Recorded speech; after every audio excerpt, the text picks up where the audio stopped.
All right, everybody. Hello, and welcome to our reading of the 2001 masterpiece, Dude, Where's My Car? We have a fabulous cast here tonight. To my left, we have Anne playing a bunch of people, including Christy Boner. I did not come up with that name. We have Ryan, of course, doing our scene description and playing some people for us. We have Eric playing Nordic Dude number 2 now, among some other people. We have Logan playing a bunch of people, including Zoltan. We have Nicole, of course, playing Jesse, Mr. Ashton Kutcher in the film. We have Kate playing a bunch of people, including Jennifer Garner's character, Wanda, and lots of other people. And then, of course, we have Travis, damn it, Travis, playing some people, including Nordic Dude number 1, and also Jeff, the most important part of Zoltan's clan. And then I'll be playing Chester, aka Sean William Scott, aka Stifler. Okay, so whenever you're ready, Ryan, let's do this. Awesome. All righty then. Dude, Where's My Car? Written by Philip Stark. Title card. The following story is based on actual events. Roll credits as we fly along through a dark, starry, slowly spinning void. Creepy techno music plays. Off in the distance, we see 5 small white dots, which slowly grow to become 5 beautiful women in tight white jumpsuits. They dance and jiggle. We fly past the women in jumpsuits and see, off in the distance, 2 more small white dots, which slowly grow to become 2 blonde, muscular Nordic dudes wearing cool black outfits who dance to the music. We fly past the Nordic dudes and see, off in the distance, 5 more small white dots, which grow to become 5 ostriches spinning and flapping their wings. We fly past them to see another small white dot, which slowly grows to become a pink pussycat wearing a bikini and dancing erotically. We fly past it to see another small white dot, which grows to become a statue of a masked guy in a superhero outfit, posing as if he were flying. We fly past the statue to see, spinning off in the distance, is a small silver dot. As we get closer, we see it is a small silver orb-shaped object. As it gets closer and closer, it rotates to reveal a small black hole. We fly into the hole to encounter a bright white light which fills the screen. Fade to white. After a moment, Jesse pops up into frame. He's a handsome, early 20s kind of guy. He's just woken up and has some serious bedhead. Subtitles, Jesse. On TV, a cute chimpanzee scratching his head. Chester sits on the couch watching TV. He is eating from a box of pizza on the table in front of him. I just had pizza earlier. And also has tremendous bedhead. He is scratching his head just like the chimpanzee. Subtitles, Chester. Jesse enters and sits down. Both dudes are in their underwear and wear white undershirts. What's up? Animal Planet. I just had the craziest dream. About what? I can't remember. The chimpanzee sticks a twig into a small hole in a tree. Termites come out onto the twig through the small hole. Monkeys rule. It's not a monkey. It's a chimpanzee, and his name is Andrew. Any of that shibby left? Chester picks up a pipe and examines it. Nope, we're all out of shibby. Shibby. We have a problem. Number 1 priority, acquire more shibby. Should we put in a call to Nelson? You call him. Nelson creeps me out, always talking like Yoda and shit.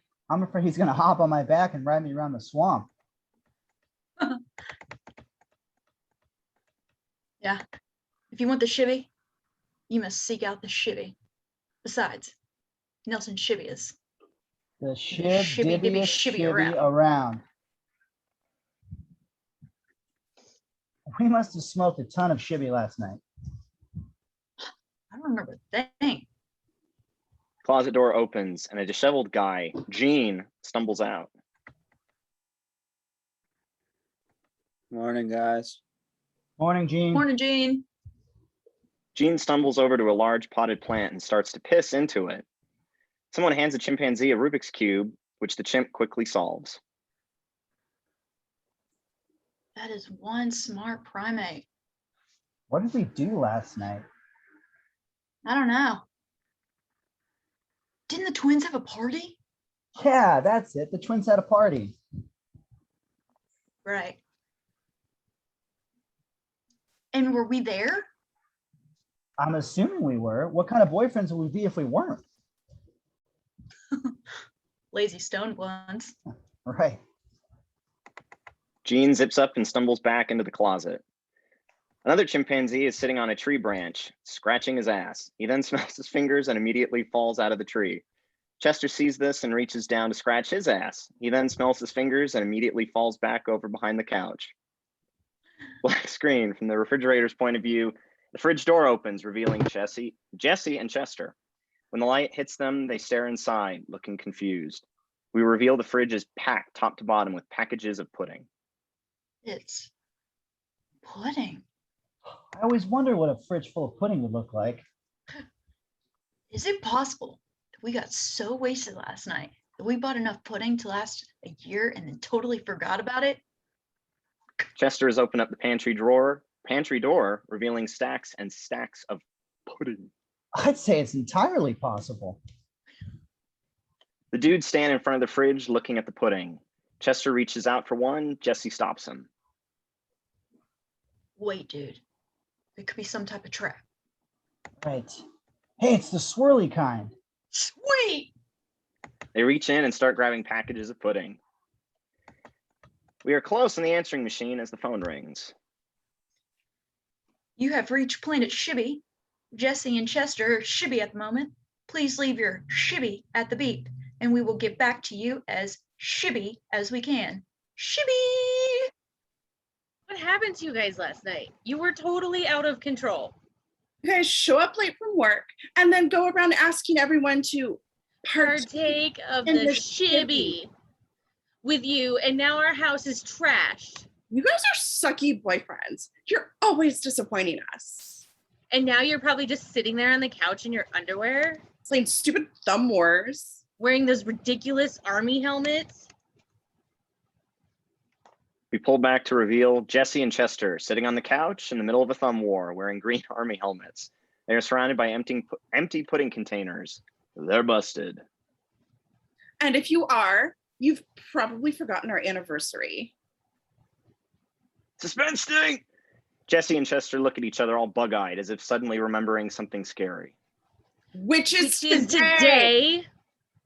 Suspense sting! Jesse and Chester cringe.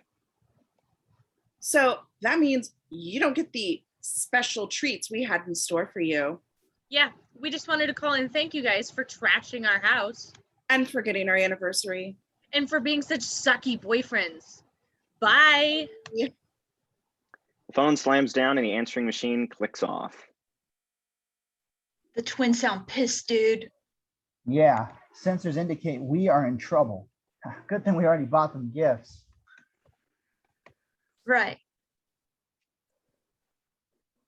So, where are the gifts? They must be in your car. Yeah. They're in my car. We'll just go over to the twins' place, give them their gifts, and then we'll get our special treats. All right. What do you think they mean by special treats? We've been going out for them for like a year, and we still haven't had sex. Special treats is code for sex. Of course, special treats. Sex. Cheesy Casio music starts to play as the dudes do a "we're finally going to have sex" dance. Just then, there's a knock at the front door. Open up, you two slackers! Mr. Pizza Coley. You guys left work last night with 30 pizzas that didn't get delivered, and I want some answers. The dudes look down at the pizza box in front of them. Uh-oh. Open this damn door! Jesse motions for Chester to be quiet. It's open. Jesse punches Chester in the shoulder. Just then, the doorknob starts to turn. The dudes look down at the pizza. They've got to get rid of it. The door starts to swing open. Jesse grabs the pizza and flings it up to the ceiling where it sticks. Chester shoves the pizza box underneath some junk on the coffee table. The door opens, revealing Mr. Pizzacoli, a short, thin, African-American, George Jefferson-looking guy. Oh, hi, Mr. Pizzacoli. What are you? 30 pizzas didn't get delivered last night. That's 30 missing pizzas. Do you know how many slices that is? Well, 30 times. 300 slices. You didn't even give me a chance. Let me tell you something.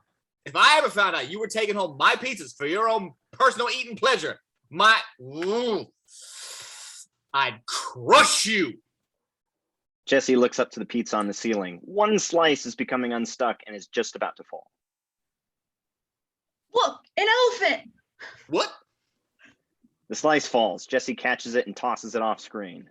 Mr. Pizzacoli turns back to the dudes.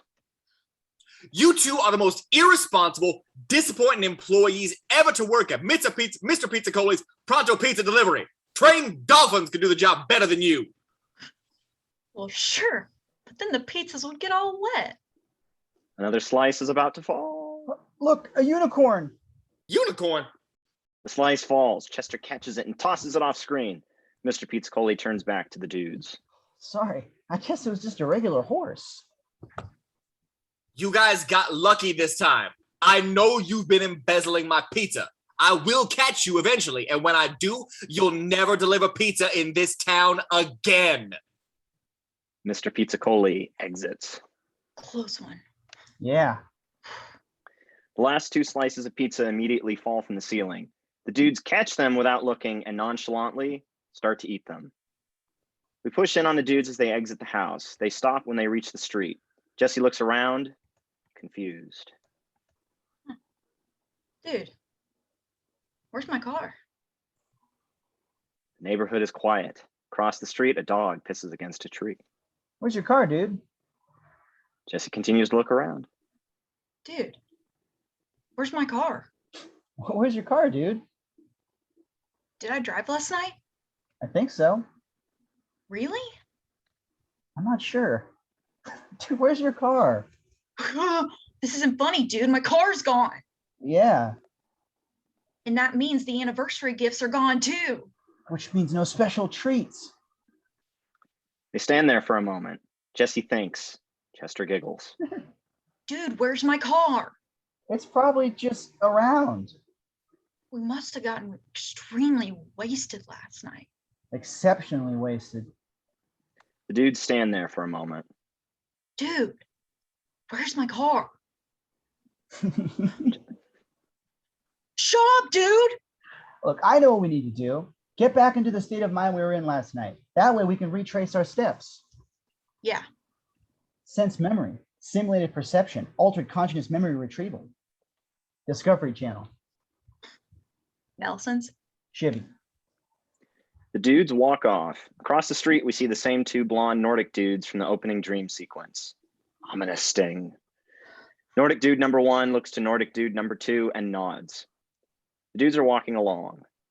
I'm sick of walking, dude.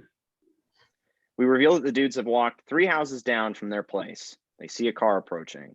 Oh, look, it's Mrs. Crabbleman. She'll give us a ride. Mrs. Crabbleman, an elderly lady, drives along listening to classical music.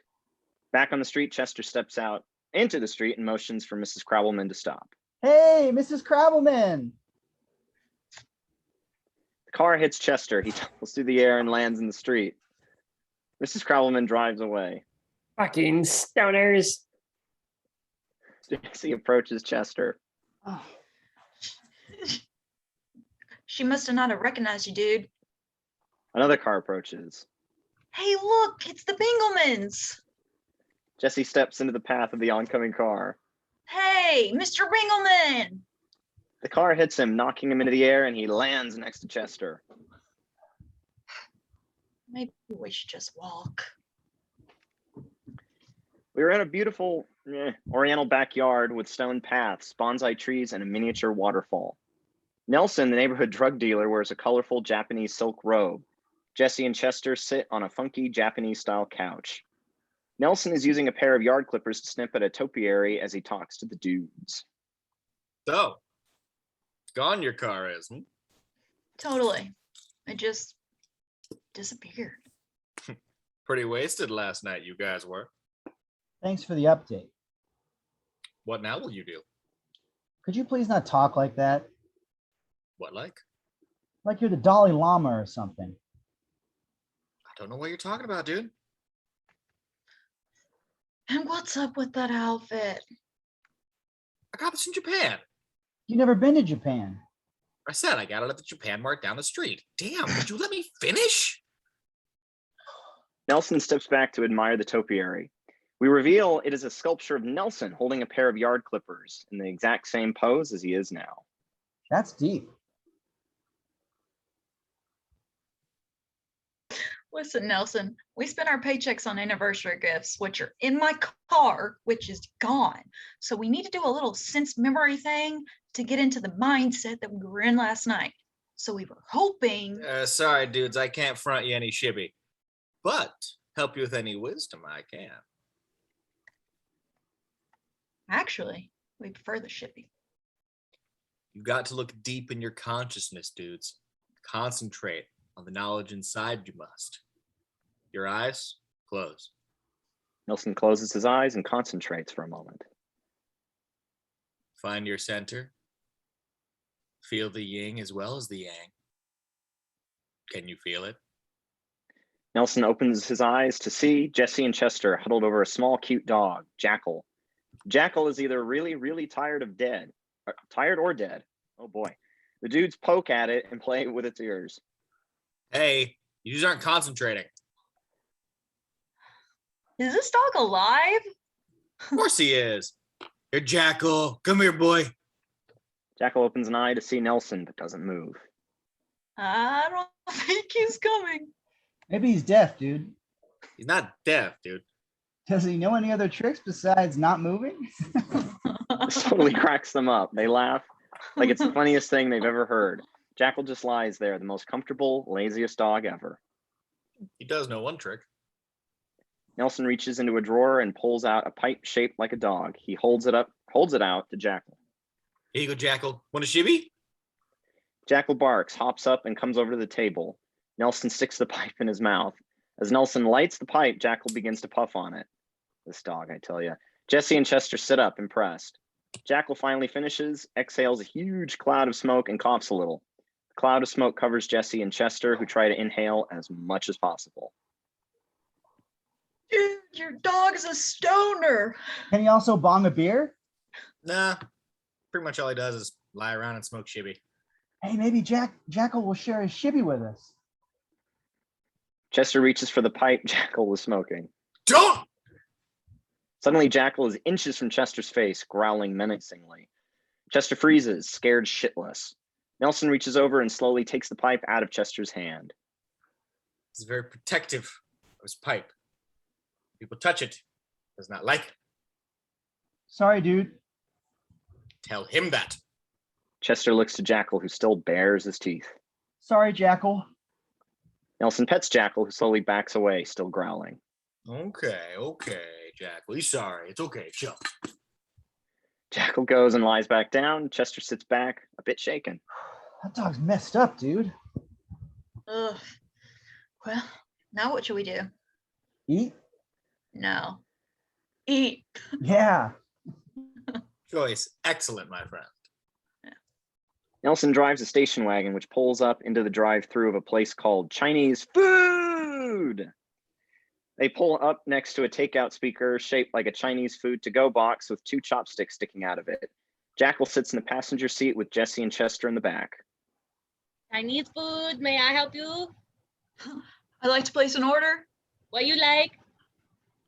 I'd like 3 orders of garlic chicken And then, and then 3 orders of white rice. and then, And then, hey, you guys want soup? Sure. 3 orders of wonton soup. and then, And then, oh, some of them fortune cookies too. and then, Gosh, I think that's about it. and then, Well, I guess I could try the shrimp toast appetizer. and then, No, you know what? Forget this shrimp toast appetizer. And then, No, that's it. and then, No, and then. That's all I want. and then, And then nothing else because I'm done ordering. and then. No, see, that's it. All I want is 3 orders of garlic chicken and 3 orders of white rice And then, Oh, and the soup, dude. and the wonton soup. and then, And the cookie's fortune. Oh, and the fortune cookies. Yeah, just the chicken, the rice, the soup, and the fortune cookies. And that's it. and then, And then I'm done ordering the chicken, the rice, the fortune cookies, and nothing else. I'm done ordering, okay? and then, Soup. Soup. And the soup. and then, And then you can go back into the kitchen and start cooking our food because we're really, really hungry, okay? and then, And then you can put it into a brown paper bag and come put it in my hand because I'm ready to eat it. and then, That's it. Nothing else. I don't want to order anything else from you. For the love of God, don't say and then again. and then, Hey, I refuse to play your little Chinese food mind games. and then, No and then. and then, Hey, you're really starting to piss me off, lady. and then, And then I'm gonna come in there and put my foot in your ass if you say in there one more time. Silence. The dudes are sure that's the end of it. Yeah. Jesse sits back. After a long moment, and then, Jesse screams and attacks the speaker box, flailing at it. Chester and Nelson finally manage to pull him back into the car and they speed off. The speaker box hangs there, broken. After a moment, and then, Nelson's station wagon peels away, leaving Jesse and Chester standing on the curb. Come on, Nelson, chill out. You know, you didn't have to go all aggro on that speaker box. Oh, yeah?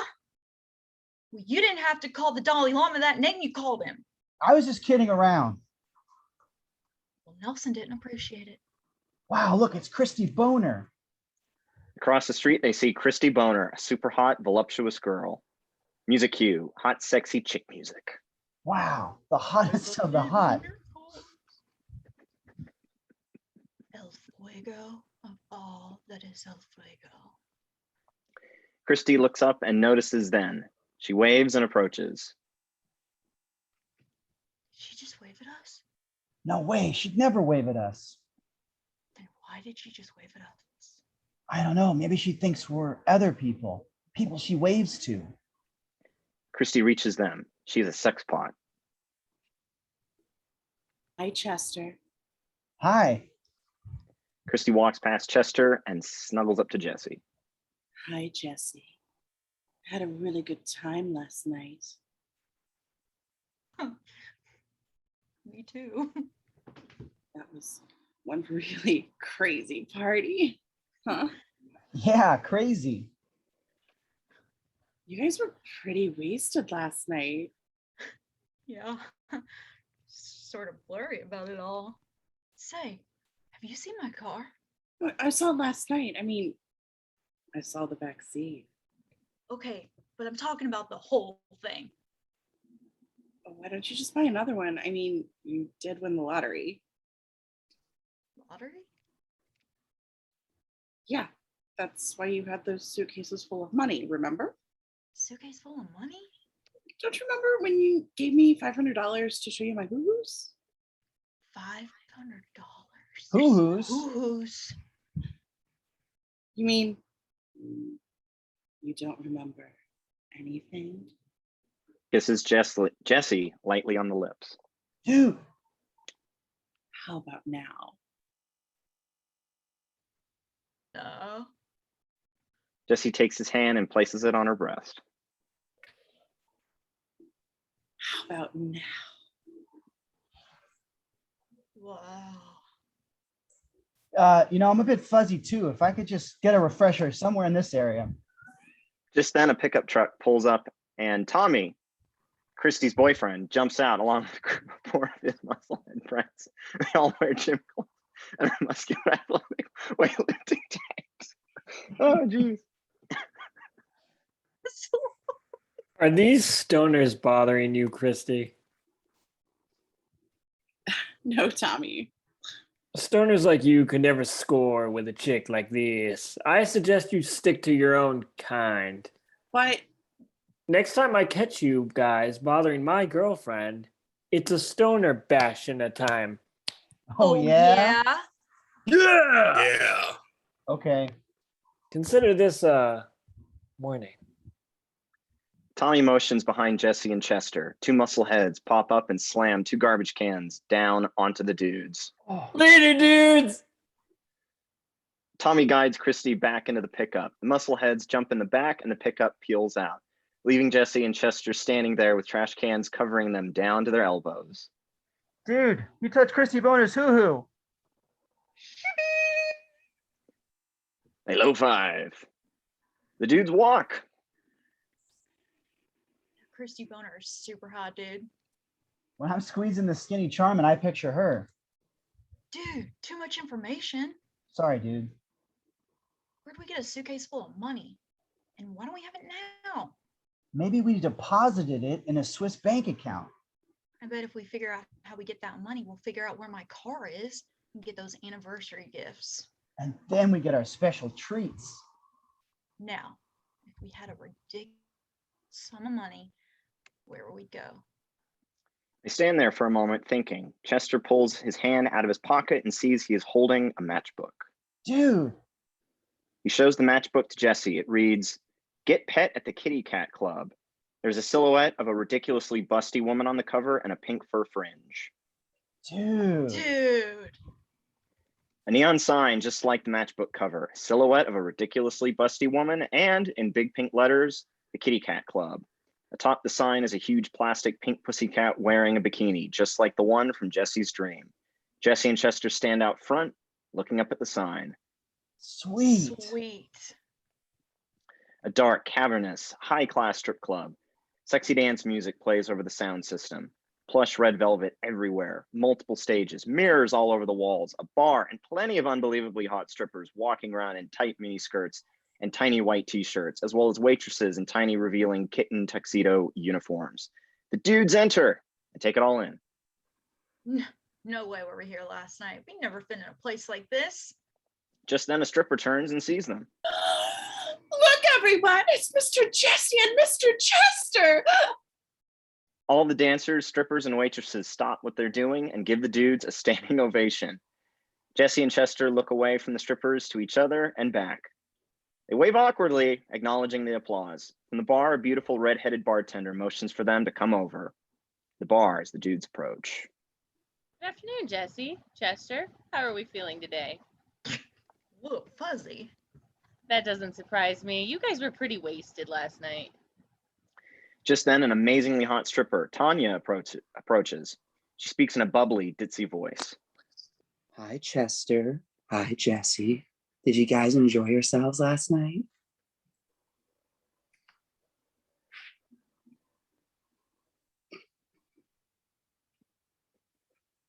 Tanya flirts with Jesse, snuggling up to him. It's me, Tanya. Remember last night when I gave you that special, slippery, wet lap dance? Did I forget? Want me to do it again? This time, it's on me. Tanya leans over and kisses Jesse deeply, with tongue. Okay. Tanya takes Jesse's hand and leads him away. Chester watches them go, then turns back to the bar. Well, didn't I get some sort of special lap dance last night? Did you ever? She nods to the side. Chester turns and looks to see. A line of hot, busty strippers, all smiling and holding pitchers of water. On cue, they all pour the pitchers over their white t-shirts. Sweet. A luxurious private room. Red velvet curtains, black leather couches, and mirrors on the walls and ceiling. Jesse looks around at his reflection in the mirrors. Sweet! Tanya enters after him and shuts the door and pulls the curtains closed.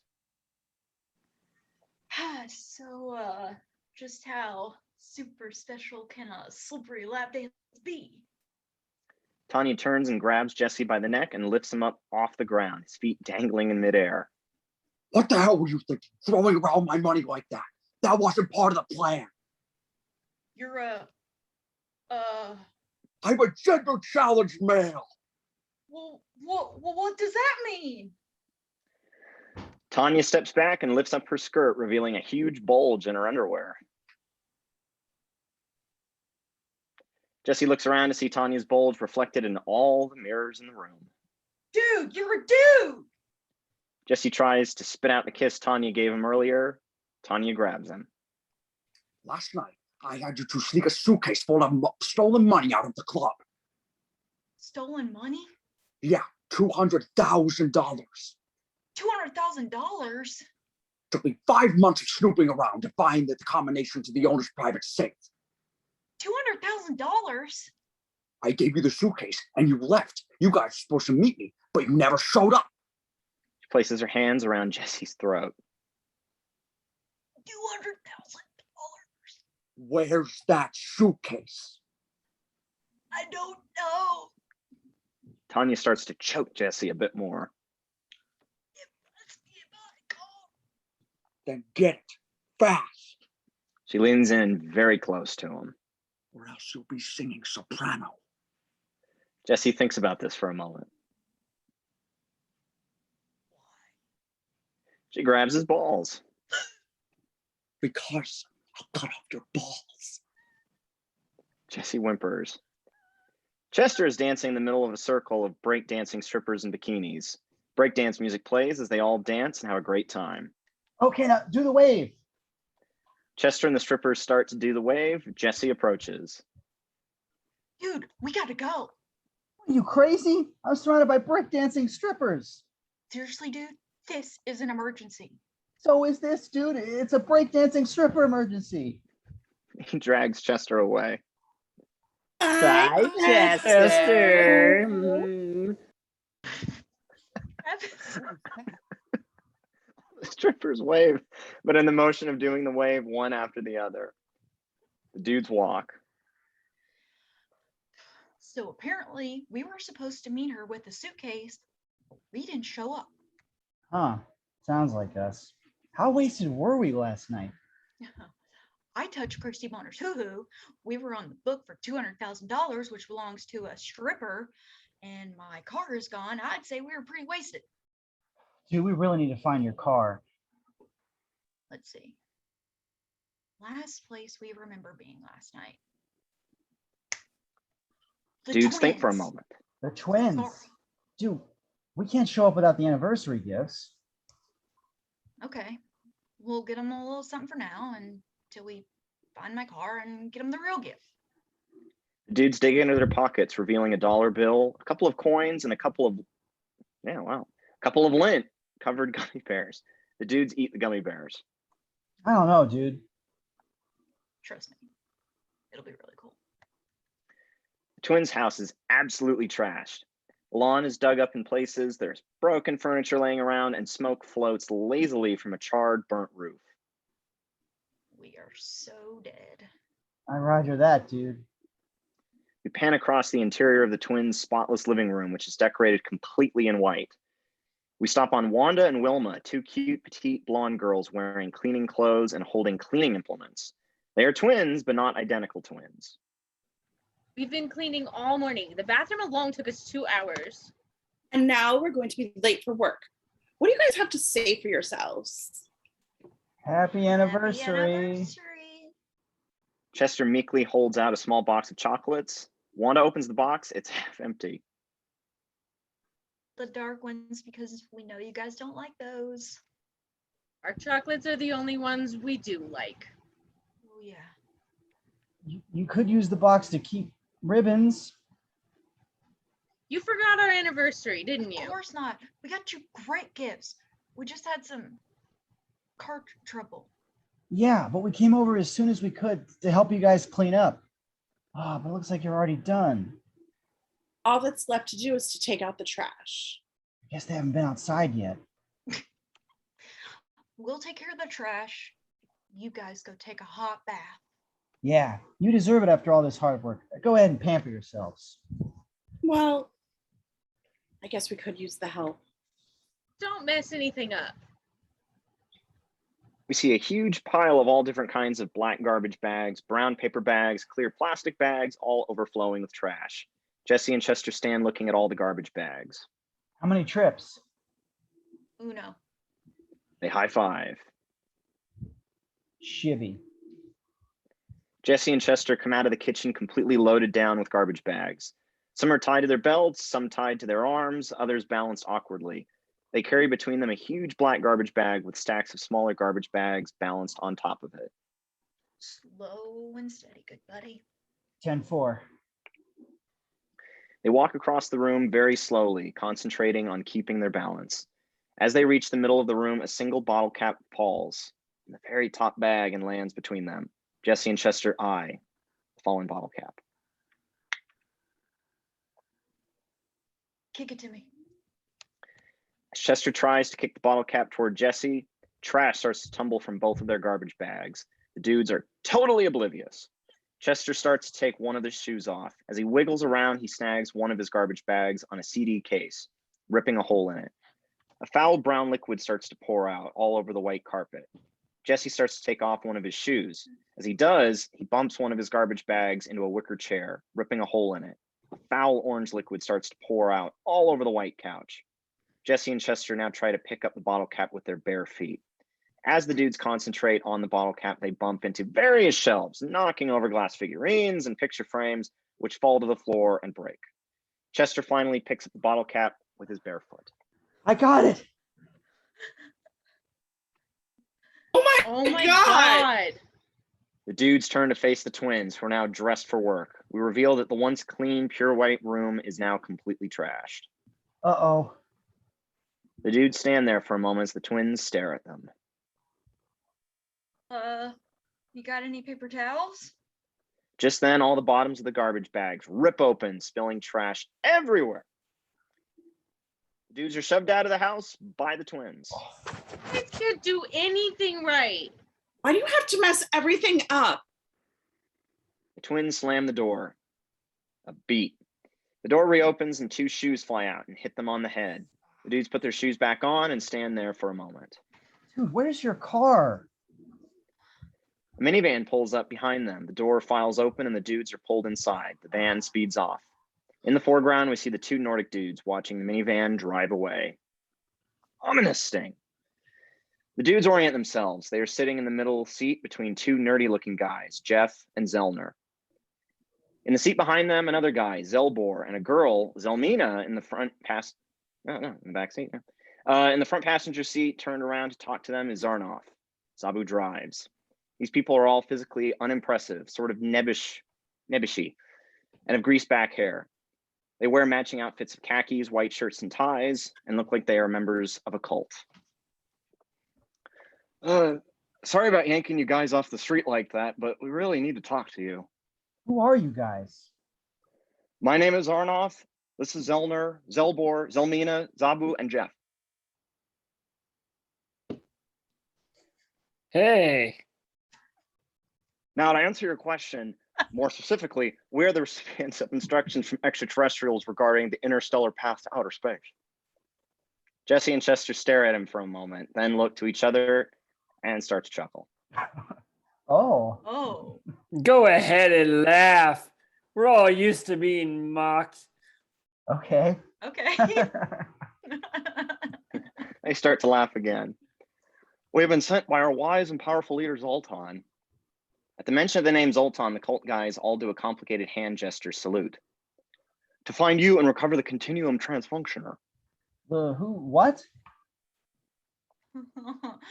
Hey, have you guys ever been to Uranus? The dudes crack up. Hey, this is important. We have intercepted an interstellar message that leads us to believe that last night you were in the possession of the continuum transfunctioner. Where is it now? The who? What? The continuum transfunctioner is a very mysterious and powerful device.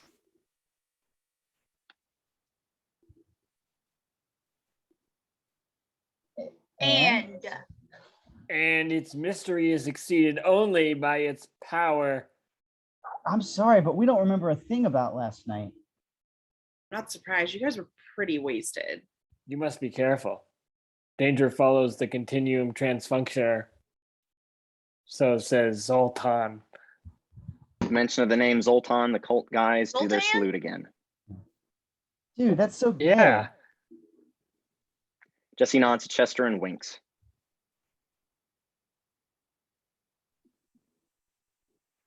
tell you what, we'll keep an eye out for this continual transdingle thing. And if we see it, we'll give you a call. Yes, you must. But remember, your lives are in great danger. Trust no one. Except for us. Yes, thank you, Jeff. Trust no one except for us. Gotcha. Right.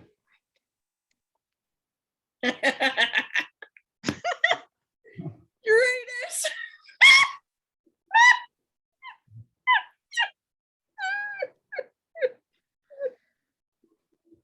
Uranus. That's funny. Jesse and Chester emerge from the minivan right in front of a tailor shop.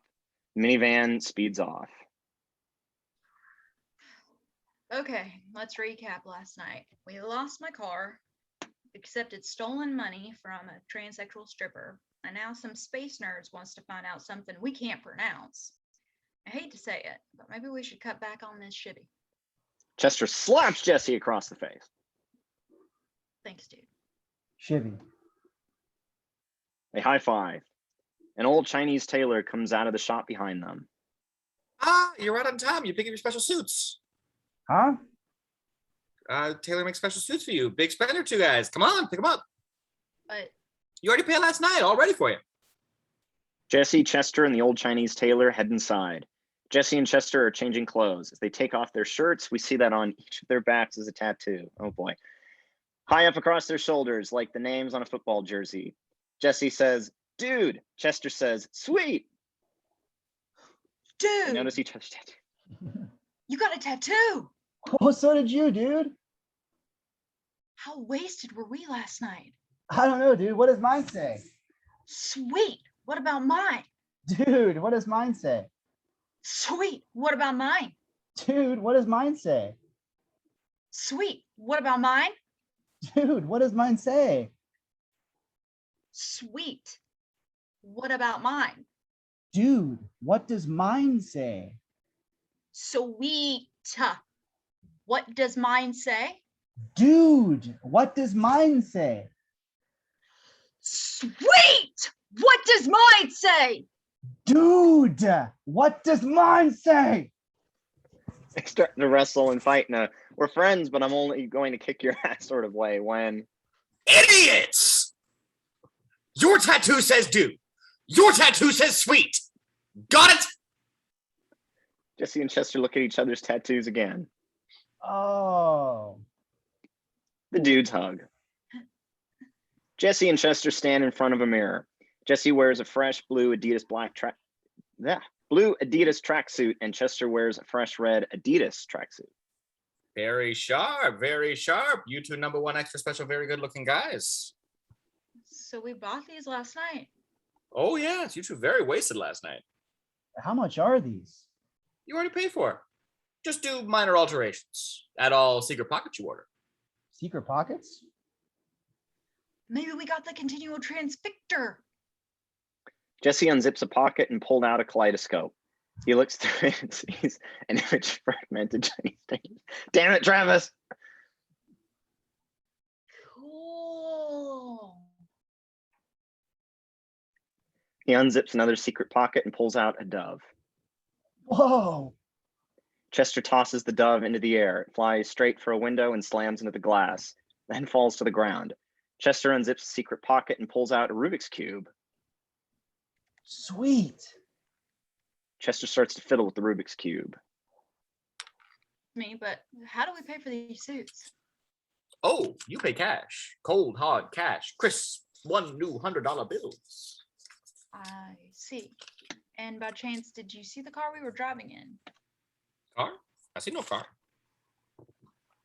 We hear a cell phone ring. Jesse looks around, then at the old Chinese tailor. The old Chinese tailor looks back at him. Jesse realizes the ringing is coming from him and pats himself down. In another secret pocket, he finds a cell phone. He looks at it for a second, then answers it. Hello? Dude, we bought cell phones. Jesse turns to see Chester talking on a cell phone from across the store. Chester waves. Jesse pulls out a piece of paper from a pocket and glances at it. Dude, that's not all we bought. Montage sequence. Jesse and Chester are driving along in a brand new white Mercedes S500 convertible. Run DMC's Beats to the Rhyme plays over the following music video like montage. We see Jesse and Chester in various shots, driving in the Benz with the top down. They rap along with the lyrics playing to the camera, just like a real music video. They pass an intersection where Nelson and Jackal wait at a light. Believe it, I do not. Wearing the tracksuits, holding out their cell phones, they look like wannabe gangster rappers. They pose flamboyantly as they drive, taking turns rapping. The dudes pull up to a red light. Next to them, an identical Mercedes pulls up, driven by Fabio with a beautiful bimbo sitting next to him. Fabio exchanges tough looks with the dudes. He then revs his engine. Jesse revs his engine right back at him. Fabio reaches over and puts his arm around the bimbo's shoulders. Jesse reaches over and puts his arm around Chester's shoulder. Fabio leans over and plants a huge sloppy kiss on the bimbo. Let's see where this is going. Then looks to the dudes and grins. Jesse and Chester look at each other and shrug. They then engage in a sloppy wet kiss. Fabio is grossed out and drives off. The dudes high five. Jesse and Chester lean against the white Benz, back in their normal clothes, eating ice cream popsicles. Jesse examines a piece of paper while Chester fiddles with the Rubik's Cube. I can't believe we leased a car last night. Who's Johnny Potsmoker? That's my alter ego. I thought that was my alter ego. No, that's my alter ego. Your alter ego is Smokey McPot. Oh, yeah. Dude, you're never going to solve that thing. Hey, if Andrew the chimp can do it, so can I. Okay, dude. Break time's over. Time to find my car. Are you Jesse and Chester? Jesse and Chester turn around to see 5 really super hot chicks in white jumpsuits. Aw. Are you Jesse and Chester? Jesse and Chester exchange suspicious looks. I don't know. Why? If you are Jesse and Chester, perhaps we will give you oral pleasure. That's us. That's us right here. Right here. Yeah. We are looking for the continuum transfunctioner. Who are you guys? We are not guys, we are hot chicks. She's totally right. The continuum transfunctioner is a very mysterious and powerful device. And? And its mystery is exceeded only by its power. Jesus. Doesn't really help. Jumpsuit chick number 1 takes the popsicle from Jesse and very erotically places it in her mouth and sucks all the ice cream off it.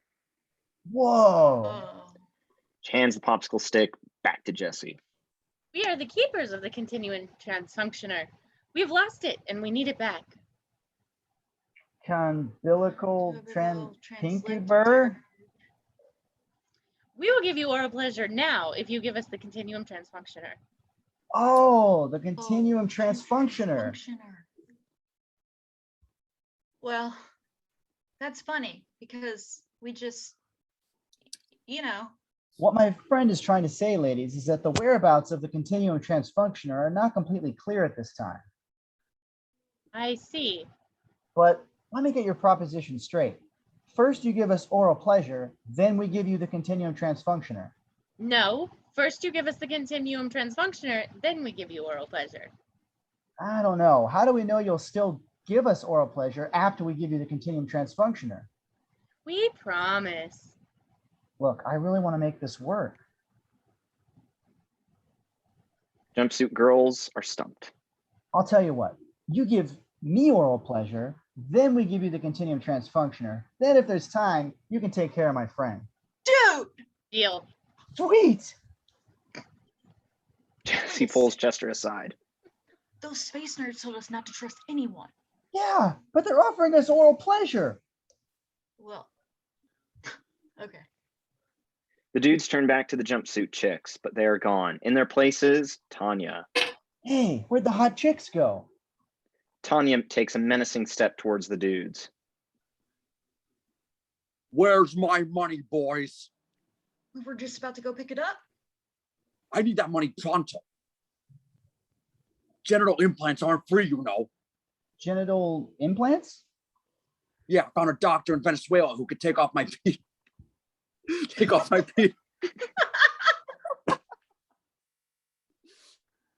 retake, hold on. Yeah, I found a doctor in Venezuela who could take off my Peter and put it on my girlfriend Pat.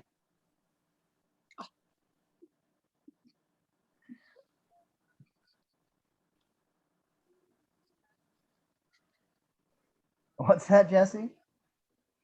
Wow, technology, huh? Oh boy. Tanya grabs the dudes by their collars and lifts them up off the ground. You guys picked the wrong transsexual stripper to screw with. Just then, a bunch of cop cars suddenly appear and screech to a halt. Tanya releases the dudes as the cops run towards them. Huh. Let's see what the cops have to say about this. Yeah, you're busted. Busted. B-U-S-T. Cops run past Tanya, grab Jesse and Chester, and drag them off. Bye-bye, see the sign? boys. We see the sign from Mr. Pizzicoli's Pronto Pizza, which is a photograph of Mr. Pizzicoli wearing a gleaming white chef's outfit, grinning at the camera as he nonchalantly tosses a circular piece of dough up into the air. Mr. Pizzicoli stands behind the counter wearing a dirty, grease-stained chef's outfit, looking nothing like the photograph outside. He is holding a circular piece of dough, preparing to toss it into the air, but looks like he's an absolute beginner. Okay. 1, 2, 3. Mr. Pizzicoli clumsily tosses the dough into the air and then fails to catch it cleanly. It lands on his face. Damn! Do you know Jesse and Chester? Mr. Pizzicoli peels pizza dough off his face to see jumpsuit chicks. What's that? We are looking for Jesse and Chester. They're not here, but can I help you find ladies with something? No. I don't know where those slackers are. Ain't those punks over there, no. Mr. Pizzicoli motions over to where Tommy, Christie, and the Muscleheads sit. Tommy, Christie, and the Muscleheads sit in a booth next to the counter.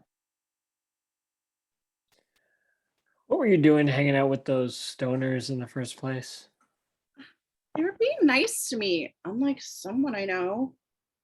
What do you mean? I'm plenty nice to you. I take you out, buy you things.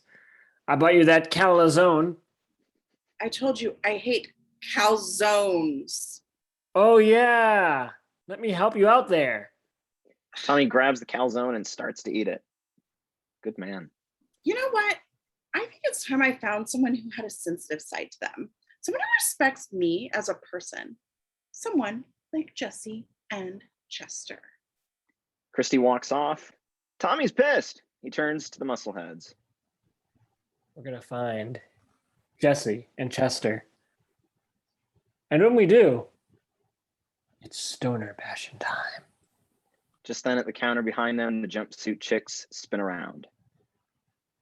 Do you know Jesse and Chester?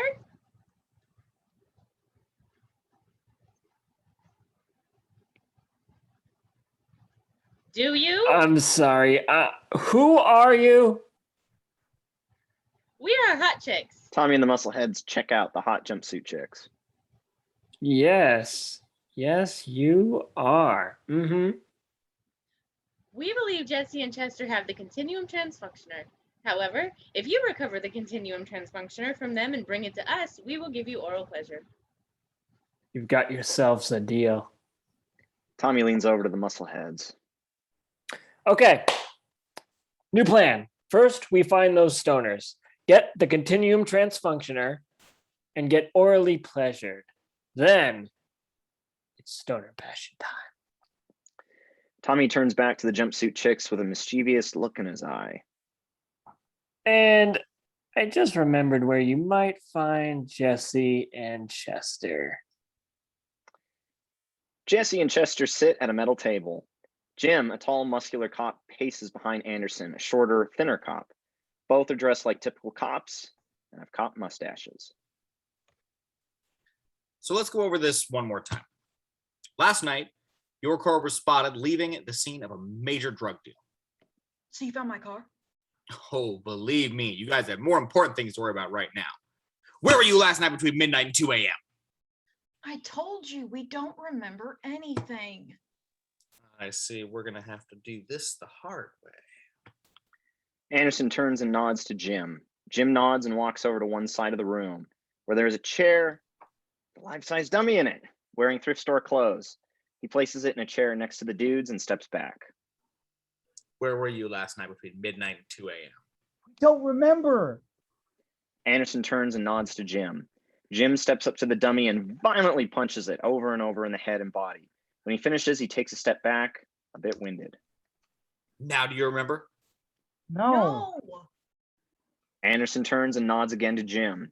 Jim pours himself a steaming hot cup of coffee and sips it, making a show of how hot it is. He then tosses it right into the dummy's face. How about now? Still no. Anderson again turns and nods to Jim. Jim takes a cigarette from the table and lights it, taking a deep drag. He then grabs the dummy's forearm, holds it down, and takes the cigarette slowly and burns a hole in it. Leave him alone. He doesn't know anything. Are you ready to talk? Dude, we don't remember. Are you telling me last night you two robbed a liquor store, set fire to an abandoned warehouse, and then took off in a car transporting 50 kilos of Colombian cocaine, and you don't remember? Exactly. Wait, what? Just then, another cop, Ray, enters with a couple of whips. Here are the whips you guys wanted. Jim grabs the whips and gives them a practice whip, grinning at the guys. He begins to advance when... Hey, it's the donut guys. Huh? These two were at the Frenchy Donut House last night, and when me and Louie came in, we started talking, and they ended up buying donuts for the whole precinct. Boy, you guys were wasted last night. What time did all this happen? Let's see, must have been between midnight and 2 a.m. Oh, geez. Looks like we made a mistake. And you came with the guys we're looking for. Sorry. Jesse and Chester turn to go. Jim watches them, a menacing look on his face. Hang in there, bro. We see a sign for the St. Margaret's Camp for Blind Boys. The jumpsuit chicks stand looking at the sign, then enter. A large grassy yard in which blind young boys are playing around, watched by counselors. One group of blind kids wearing bathing suits and plays on a slip and slide, sliding down into Wanda and Wilma's arms. Ooh. They are camp counselors. In one section of the field, a young boy, Stuart, stands in front of a softball tee. On the tee is a beeping softball. Stuart swings and misses, knocking over the tee. He looks like he's about to cry. An annoyingly positive, overly sensitive counselor sets the ball back on the tee. You almost got it that time, Stuart. Just concentrate on the beep and swing as hard as you can. I know you can do it, little buddy. Just then, the counselor's beeper beeps, and he goes to check it. Stuart swings as hard as he can, nailing the counselor on the crotch. He falls to the ground. I did it! I did it! Angelon Anthony, 14, sits at a table by himself reading a Braille book. Do you know Jesse and Chester? Anthony turns to not see the jumpsuit chicks.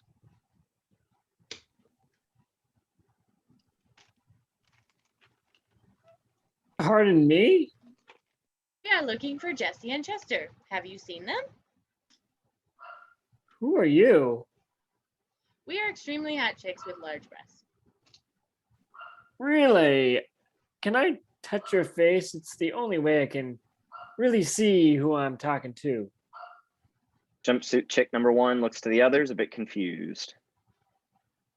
Okay. Anthony reaches out and touches jumpsuit chick number 1's face. Wow, you're really hot. You are really hot.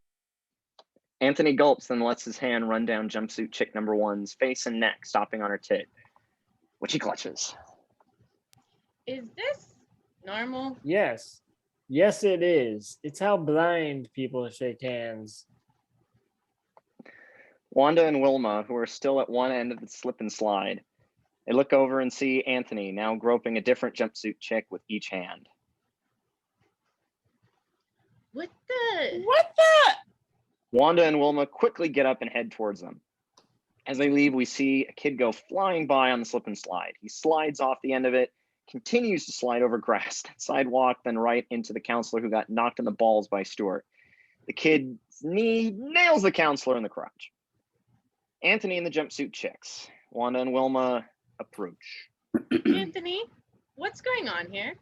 Nothing.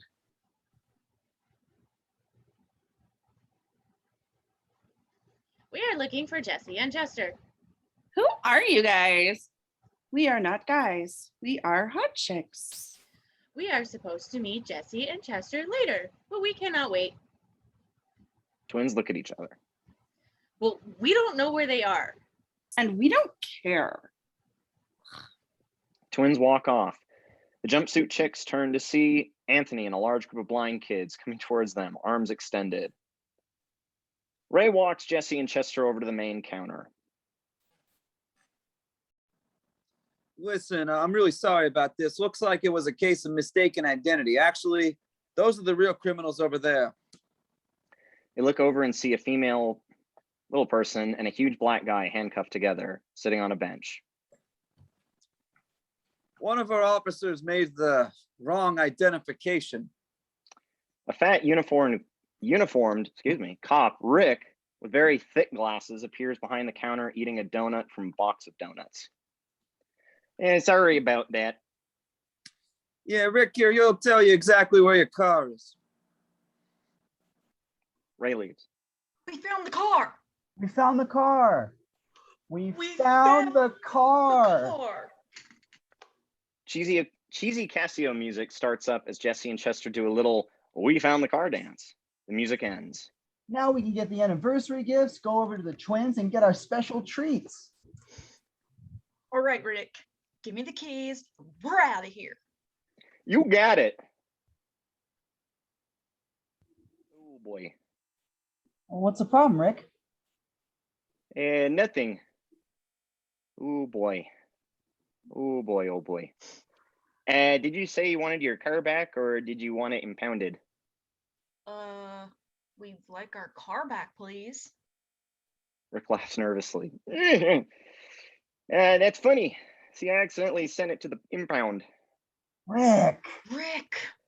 I know. See, I meant to hit this button, but I accidentally hit this. Rick. Yeah, you can still get it back. It'll just take a couple days. We don't have a couple of days, Rick. We need my car now.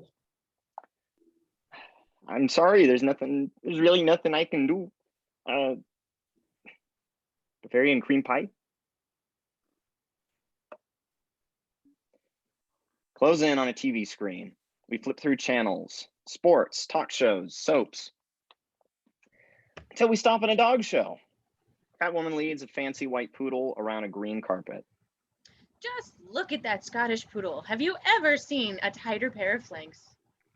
On the couch sits Jackal, holding the remote. He barks his approval. Nelson sits next to him. Something else can we watch? Jackal tosses the remote to Nelson and then reaches for a bong with Jackal written on it. The dog takes a bong hit. Suddenly, the gate is kicked in. Tommy and the muscleheads enter. The meaning of this, what is? Two muscleheads grab Nelson. I'm looking for those stoner buddies of yours, Jesse and Chester. I know this is where they get their wacky tobacco. Where no, I do not, they are. Do you have to talk like that? What like? Like you're the freaking Dalai Lama or, I don't know, something? I talk like that because I was born in Tibet, a pupil of the Dalai Lama, my father was. Tommy punches Nelson in the stomach, which knocks the wind out of him. Okay. Okay, I'm from Paramus. Ow.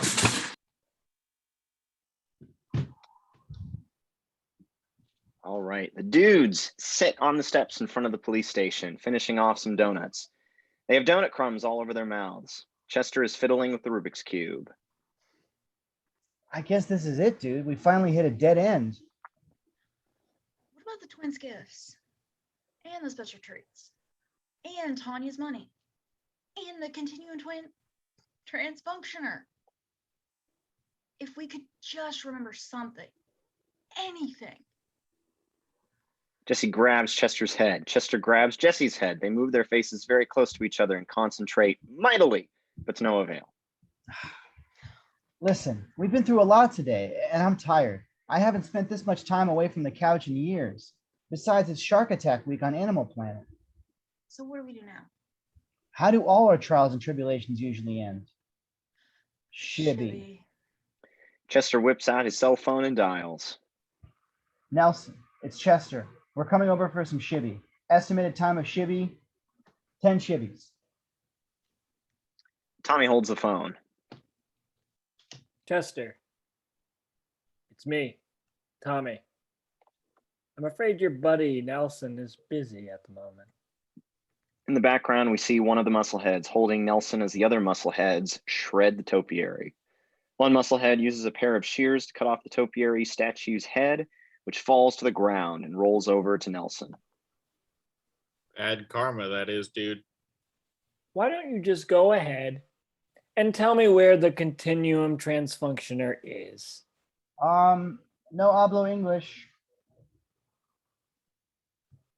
You're an idiot, friend here. Your idiot friend here is dead meat unless you get me the continuum transfunctioner, and that oral pleasure will be mine.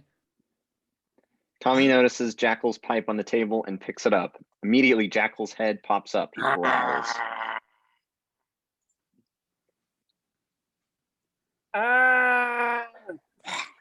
Chester hangs up the phone. Tommy's gotten to Nelson. He knows about the continuum transfunctioner and the oral pleasure. Those double-crossing oral pleasure promising sexy sluts. I'm sick of hearing about the continuum transfunctioner thing. If one more person asks me about the... Have you found the continuum transfunctioner? We reveal that the two Nordic dudes have appeared. Who are you guys? We are the keepers of the continuum transfunctioner. It is all that stands between the universe and completely violent destruction. It is a very mysterious and powerful device, and its mystery is only exceeded by its Its power. power, Yeah, we know. And we don't have it. but what about the universe? Screw the universe. Jesse and Chester leave in a huff. The Nordic dudes look up at each other, confused. We are close on the couch as Jesse and Chester sink down into it. There's a knock on the door. Before the dudes can say anything, Wanda and Wilma enter. The dudes jump up. What are you guys doing here? We just wanted to come by and see how your car trouble thing was going. My car's in the shop.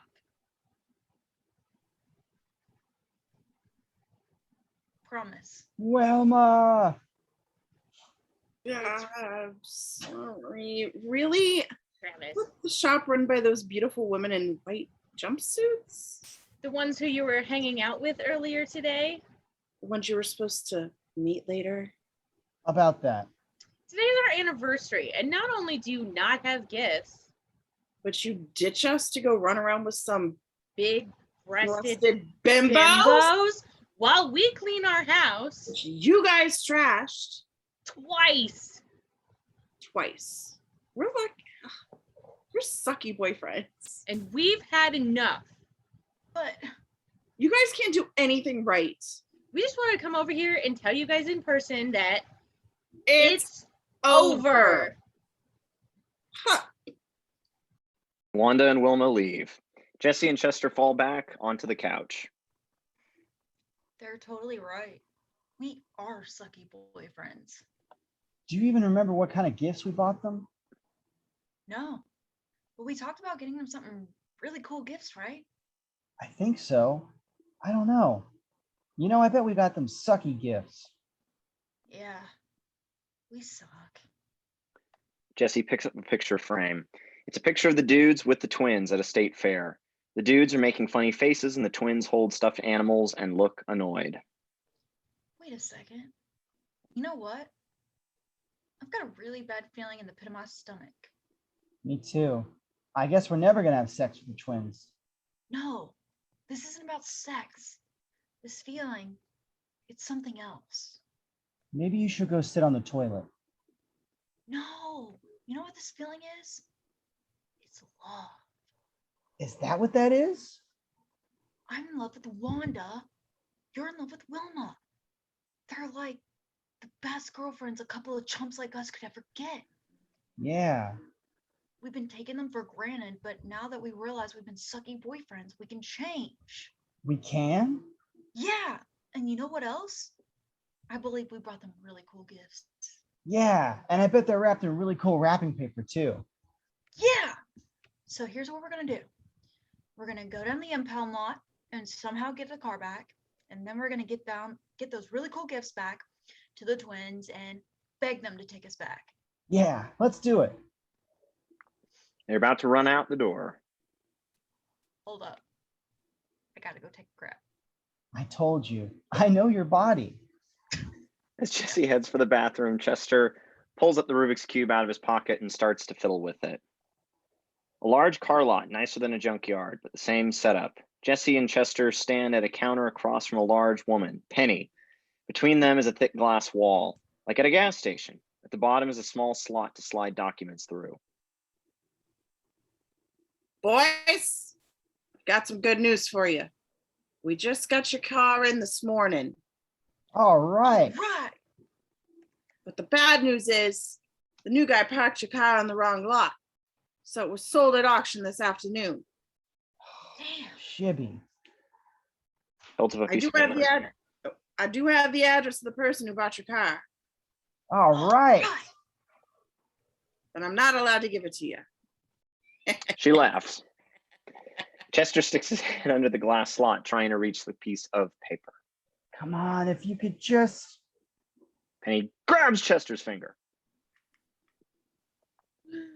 Reaching into this side of the counter is not allowed. The last guy who tried it ended up with 3 broken fingers.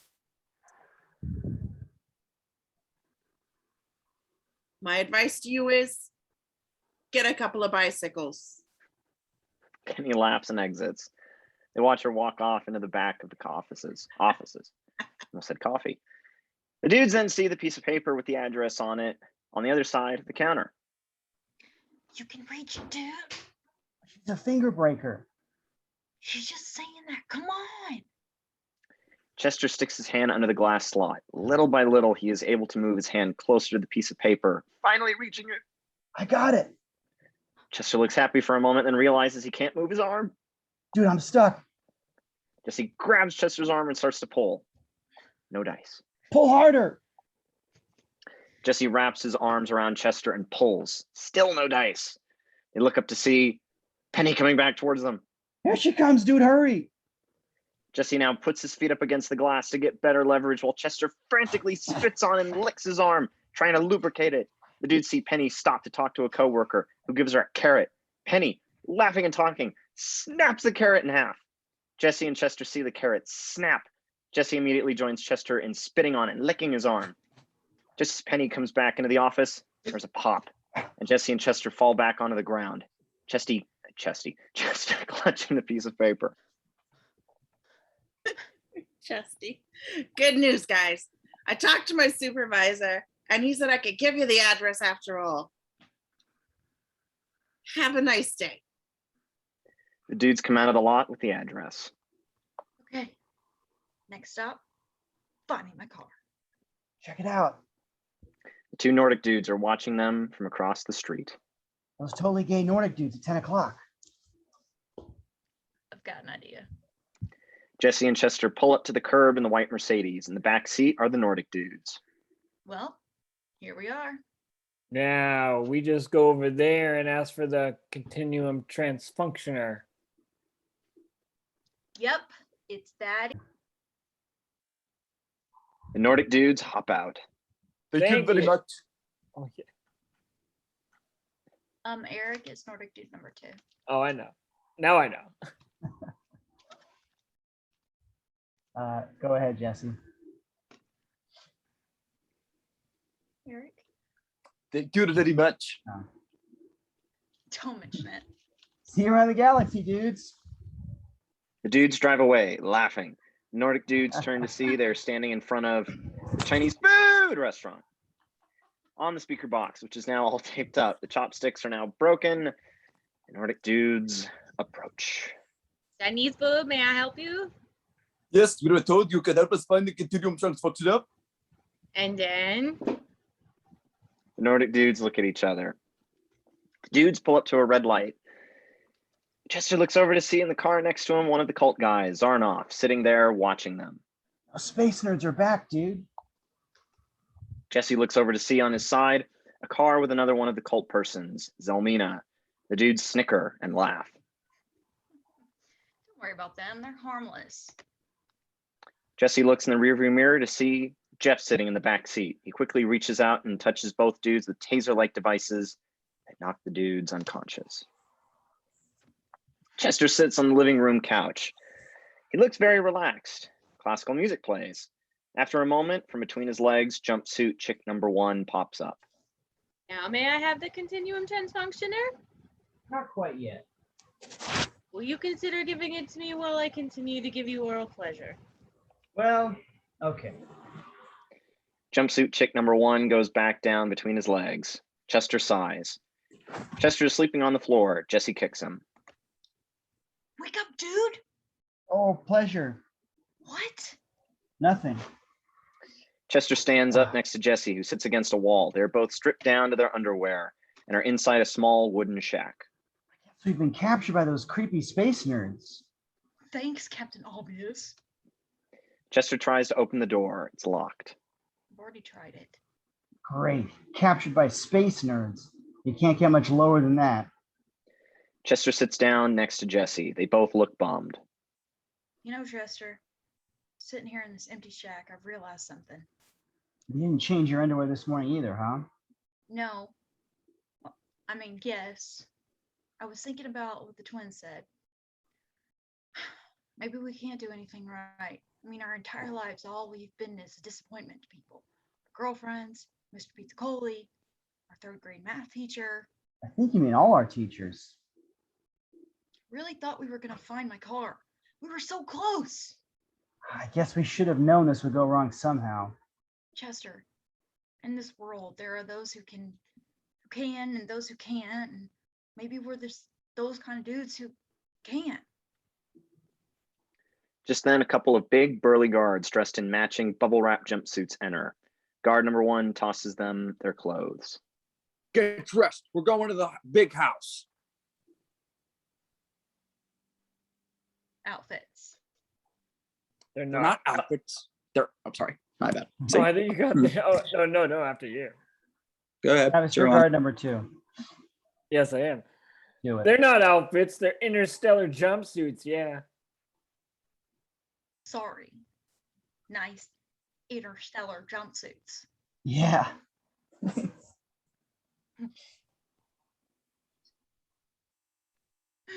Damn, you guys were wasted last night. A woodsy sort of area. Jesse and Chester walk down a dirt path, followed by the 2 guards. Jesse and Chester walk as if their asses are sore. Jesse turns to Chester and is about to say something, but doesn't. What?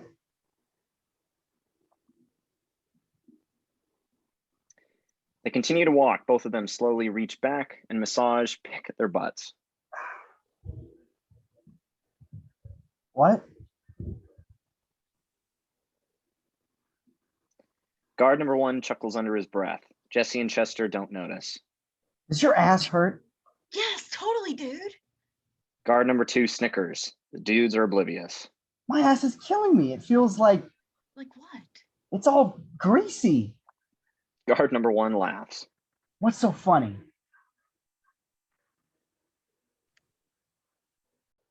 I said, Well, we had to search you guys everywhere.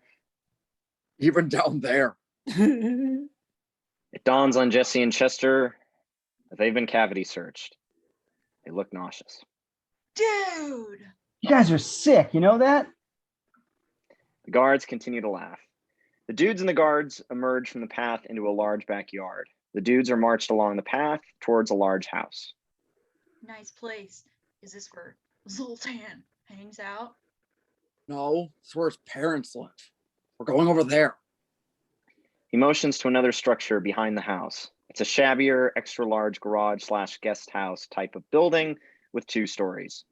Jesse and Chester are led by the guards down a long hallway inside the Colts garage headquarters, which is decorated like a dorm room.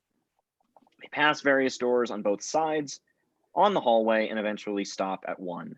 The guards start to flip through their keys. Jesse sees a fire extinguisher on the wall next to Chester.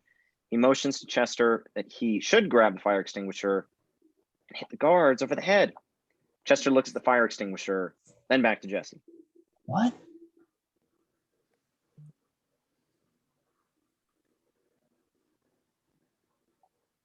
I can't hear you.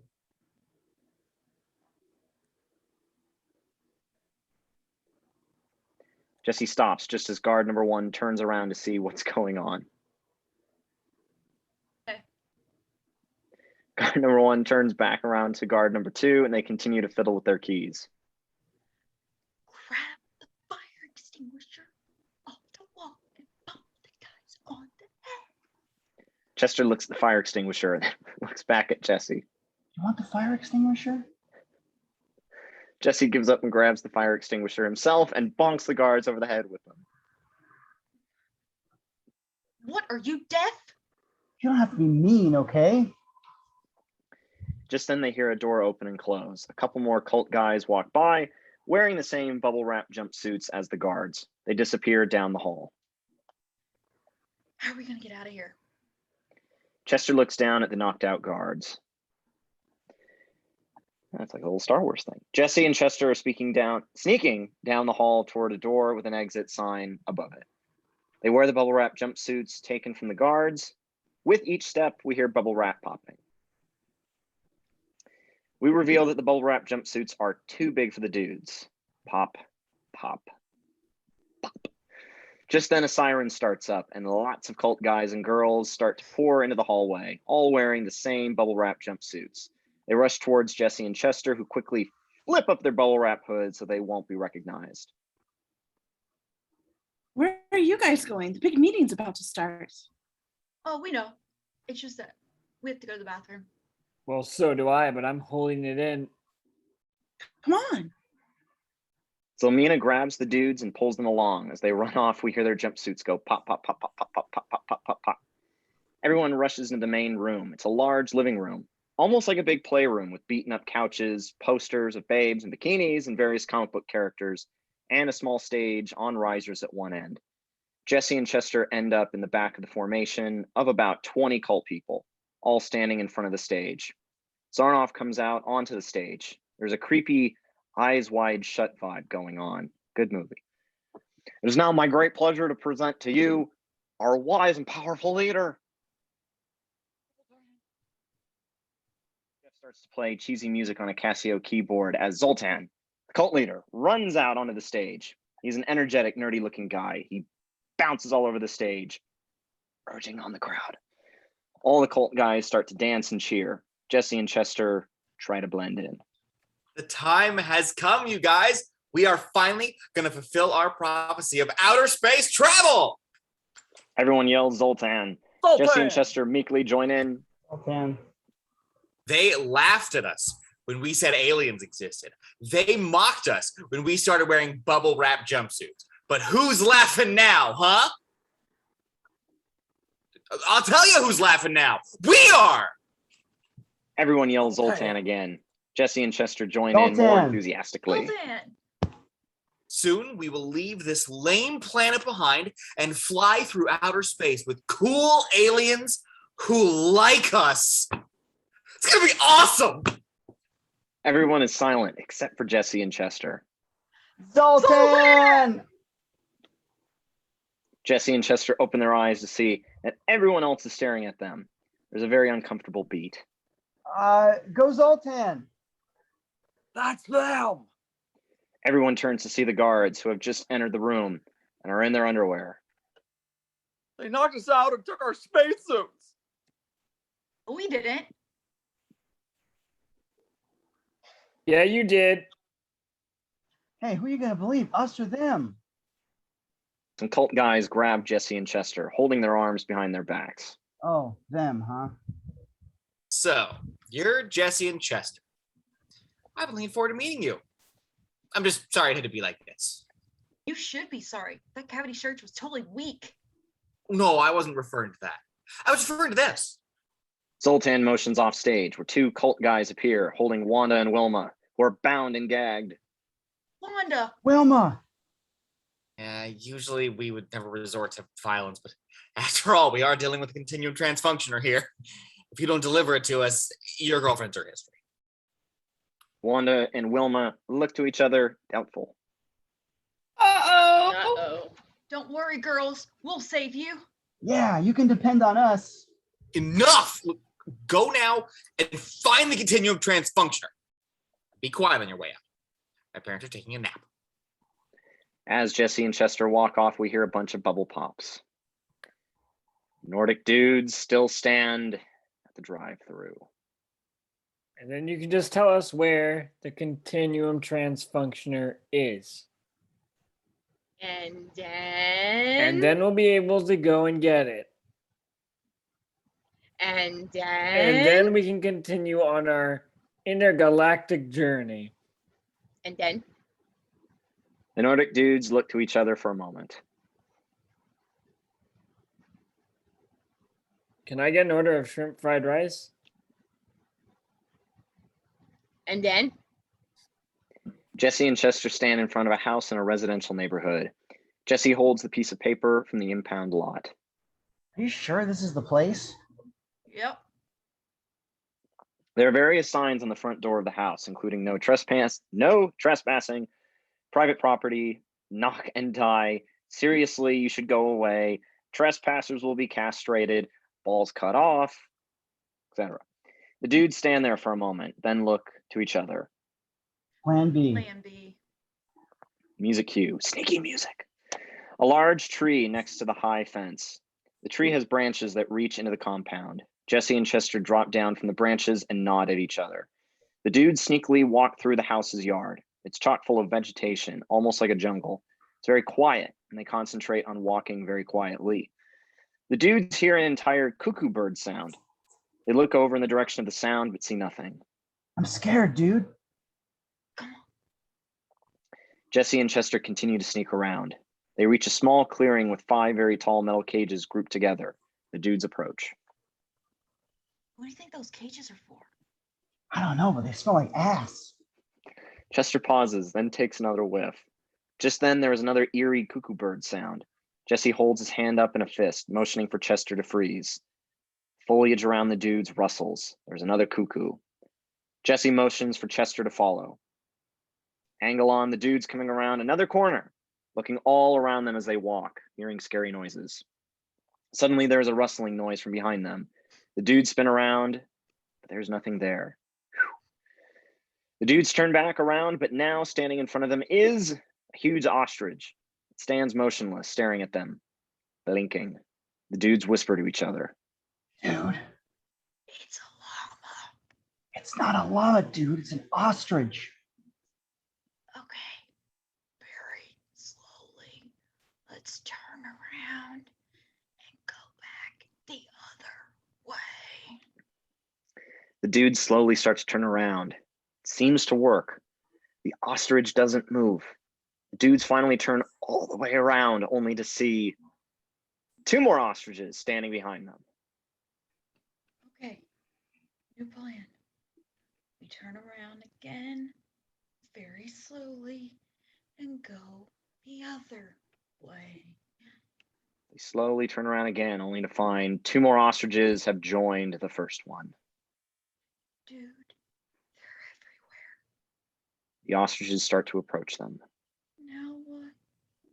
Hey, I saw a thing about ostriches on Animal Planet. They're llamas, dude. What you're supposed to do is stand very still, and eventually they'll get bored and go away. One of the ostriches inspects Chester. It cranes its head down until the beak is inches from Chester's face. The ostrich pulls its head back. I think it's working. The ostrich headbutts Chester right in the forehead. Deesh. Ow! Chester falls over backwards. Seconds later, Jesse runs across the yard, dragging/carrying a stunned Chester along with him. The ostriches follow them, nipping at their heels. Angle on a corner of the yard where an old junk car sits. Jesse and Chester jump inside. Chester looks in the rearview mirror, checking the huge welt on his forehead. Llamas. They're ostriches, dude. The ostriches have surrounded the car and are rocking it back and forth. What do ostriches eat? Why? Well, like if they eat peanuts, we could throw some peanuts and they go away. We don't have any peanuts, dude. Great, we're dead. The car suddenly stops rocking. The dudes see 4 ostriches slowly walk away. They're leaving. It worked. What worked? Whatever we did. A beat. Then suddenly an ostrich head comes through the convertible roof of the car, right between Jesse and Chester. Ah! The dudes scream for a moment, then stop. The ostrich blinks, looks from Jesse and Chester, then butts Chester in the forehead again. As Chester passes out, we fade to black. Chester sits on the living room couch. He looks very relaxed. Classical music plays. Now may I have the continuum transfunctioner? Not quite yet. From between Chester's legs, ostrich head pops up. Please? Ah!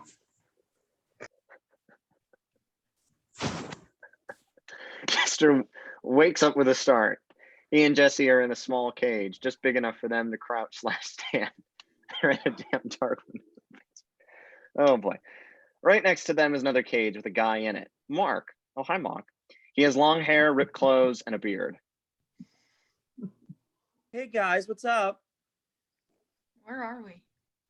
You're in the punishment room. It's where he keeps the ostrich poachers. Poachers? Yeah, I've been in your cage for 3 years, 7 weeks, and 10 days. But say, who guys are you counting? So you guys got any Altoids? Fresh out. Oh well, after a year or so, everything starts to smell like ostrich shit anyways. At least I don't have to worry about some beautiful woman telling me my breath stinks. Mark starts to laugh hysterically. Jesse and Chester are scared. So where you from? Just then we hear the door unlock.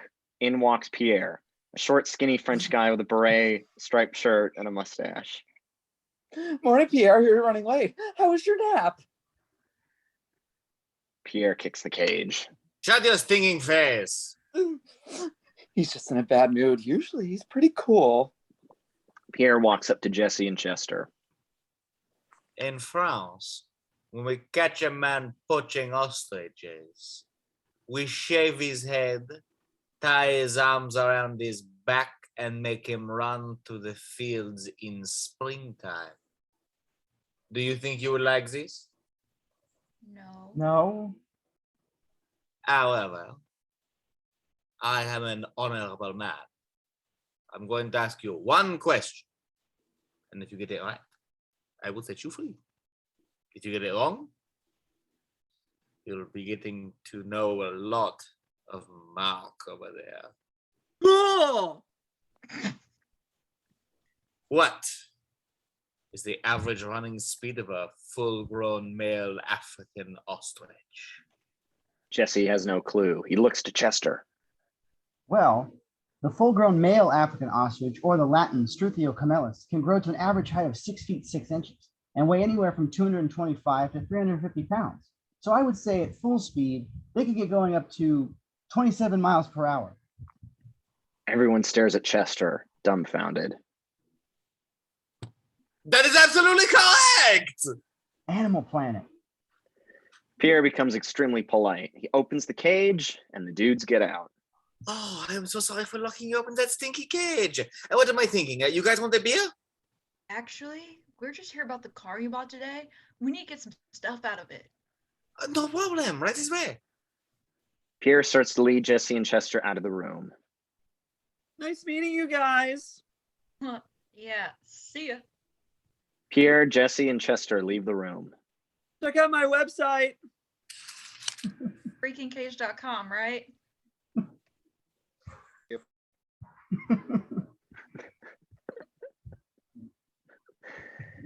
We are close on a door on the outside of the house. There's a flash of light just a moment before Pierre opens the door and comes out, followed by Jesse and Chester. They see an empty driveway. Wisps of smoke hang in the air. Sacre bleu! The car was here this afternoon. It has just disappeared. Focus, Pierre. Was there anything in the car when you got it? Nothing. Except for this. Pierre pulls out an orange locker key and hands it to Chester, who examines it. On the key is a logo that reads, Captain Stew's Family Funorama. Dude, we are so smart. Last night we must have taken the money and the continued transfunctioner and put them in the locker so we wouldn't lose them. I guess we are pretty clever, dude. We see a huge family fun center with a go-kart track, batting cages, an arcade, and a miniature golf course. Everything is decorated with a space theme. We pull back to reveal a huge sign atop a tall pole that reads Captain Stew's Family Funorama. There is also a huge statue of a flying superhero, the same as the one from Jesse's dream. We are at the center of the complex, right by the miniature golf course. The place is packed with teenagers hanging out, kids running around, parents, etc. Little kids on their 8th grade field trips, little families from Iowa, National Treasure, anybody. An actor in a Captain Stew outfit is surrounded by screaming kids. Jesse and Chester walk through the crowd until they see a pimply teenage Funorama employee. Excuse me, we're looking for locker number 206. Yes, you are. Yeah, that's right. Around the corner. Say, you two played an amazing round. You put last night. Putt last night. Fuck we did? Oh yeah, damn! You guys were wasted last night. What the fuck? A row of lockers. Various people stand there, taking off and putting on batting cage gear and go-kart gear. The dudes approach and find number 206. Here it is. Just then, we reveal Tanya has shown up, along with Patty, Tanya's girlfriend. She's a very butch woman, dressed like a man with a burnt cork mustache and beard. I sure hope my money's in there. Who are you? This is my boyfriend. Oh God. This is my boyfriend. This is my boyfriend, Patty. She's the one getting my Peter put on. Nice to meet you. How do you keep popping up like this?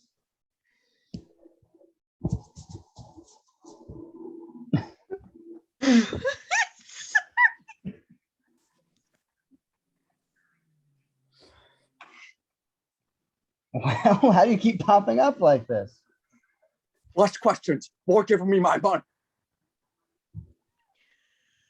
More giving me my money. Well, I guess this is it. Yep, the moment of truth.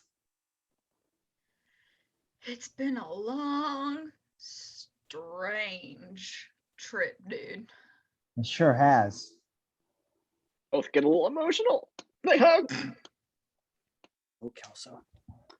Hurry the fuck up. I got a plane to catch. Jesse turns to the locker and opens it. Inside is a metal suitcase. Chester opens it to reveal a bunch of money. Tanya grabs the suitcase and jumps up and hugs the guy, speaking in her girly voice again. Oh my God, you guys are the best. Thank you so much. She grabs a handful of money and stuffs it into Jesse's hands. This is for your trouble, guys. I really appreciate it. Patty shakes their hands in a manly way. Thanks for your help, fellows. Good work. Tanya and Patty run off. Good luck with the whole genital thing. Jesse and Chester turn back to the locker and start pulling things out of the locker. Included are a bag full of gummy bears, a watermelon, a curvy super straw, Cool. a small tricycle, a bag of oranges, a fish bowl with a couple of dead goldfish and a pair of wet socks in it, a pack of Twinkies, a huge bag full of skee ball tickets, jumping the gun there, 2 certificates that read, "Congratulations, you have completed Uncle Nakamura's 2-hour intensive Japanese language class." Dude, we speak Chinese. Sweet. The dudes look back into the locker. It's completely empty. I don't see a continuum transfunctioner in here. Dude, how are we supposed to save the twins? This was our last chance to prove to them that we're not sucky boyfriends, and we failed again. Wait a second. What do we know about the continuum transfunctioner? That it's a very mysterious and powerful device, And and its mystery is only exceeded by its power. yes, but has anyone ever said anything about what it looks like? No. Jesse looks around and sees the skee ball ticket redemption counter where kids are exchanging tickets for toys. Up on the top shelf, Jesse sees a silver rod-shaped object that looks like a futuristic lightsaber toy. Jesse grabs the skee ball tickets. Come on. Zoltan has just hung up the phone and turns to Jeff, Zelmina, Zelbor, Zabu, Zelner, and the 2 guards. Jesse and Chester. They've got the continuum transfunctioner. All right. Awesome. Quick! Awesome. It's our mother's minivan. Tommy has just put down the phone. He turns to the muscle heads who hold Nelson. That was Jesse and Chester. They've got the continuum transfunctioner. Right. Awesome. Quick! To my stepdad's pickup truck. Jesse and Chester stand waiting. The cult guys, along with Wilma and Wanda, approach. Jesse. Chester. Don't worry, girls. We're here to save the day. Chester pops some bubble wrap on Jeff's jumpsuit. Quit it. You got the continuum transfunctioner? That's right. Now release our girlfriends. First, give it the transfunctioner. Jesse looks at Chester, who nods. He then tosses Zoltan's lightsaber toy. Zoltan catches it, and all the cult people ooh and ah over it. Zoltan motions to the guards to release the twins, who run over to the dudes, who hug them protectively. Finally, we have the continuum transfunctioner. Zoltan laughs fiendishly for a moment. The The other cult members all rejoice. Jeff grabs Elmina and kisses her passionately. Tommy, Christy, the muscleheads show up, holding Nelson and Jackal hostage. Okay. Stoners. Where's the continuum transfunctioner? Jesse and Chester point to Zoltan.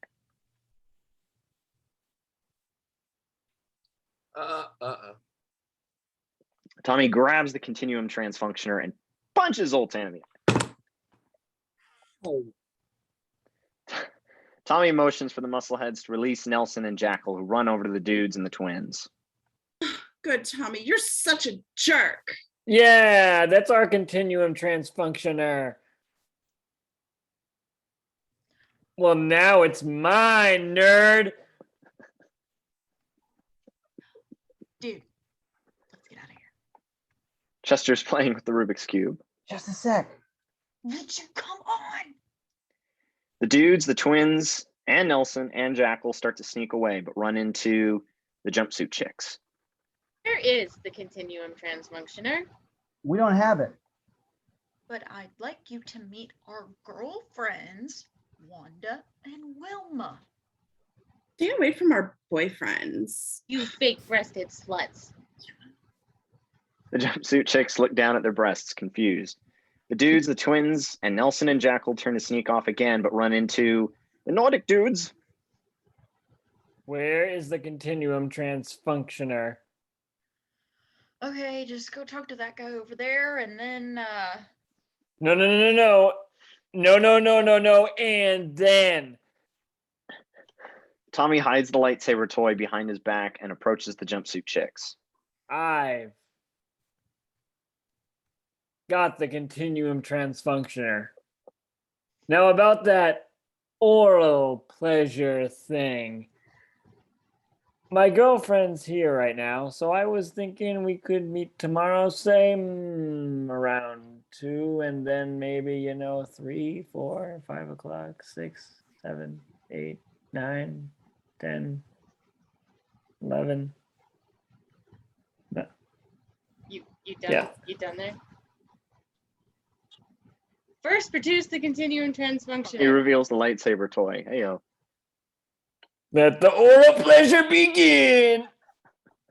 The Nordic dudes see the toy Tommy is holding. This is not the continuum transfunctioner.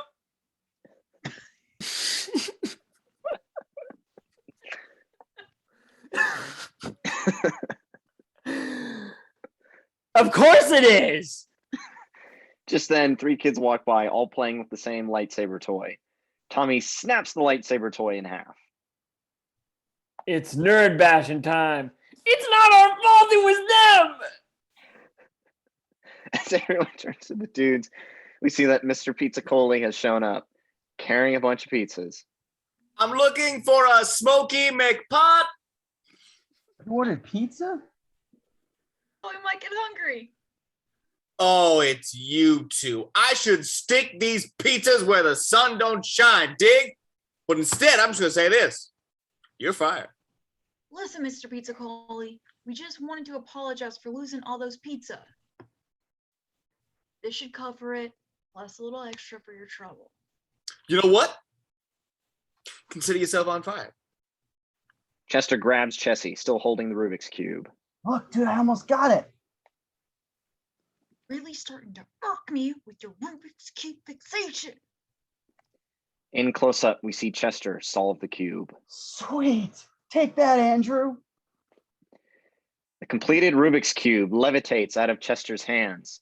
It starts to glow and hum and transforms into the silver orb from Jesse's dream. Dude, I think you broke it. Oh no. You've activated the continuum transfunctioner. Whoa. No wonder those things are so impossible. Goddamn right. The continuum transfunctioner starts to beep. Panel slides away, revealing 5 blinking red lights. A circle of chaser lights that go around the outside of the continuum transfunctioner is activated. What's going on? Continuum transfunctioner has been activated. Once all 5 lights are lit, the universe will be destroyed. Only the keepers of the continuum transfunctioner can deactivate it. And how do you know all that? We've been intercepting interstellar transmissions for years. Zoltan. Nerds. Close up. The first red light lights up. The chaser lights start to spin faster. Uh-oh. Quickly, you must give it to us so we can deactivate it. We are the keepers of the continuum transfunctioner. They will use it to destroy the universe.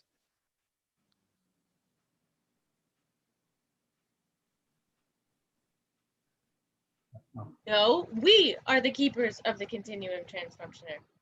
They want to destroy the universe. Plus, we are hot chicks. She's totally right. Don't you guys remember?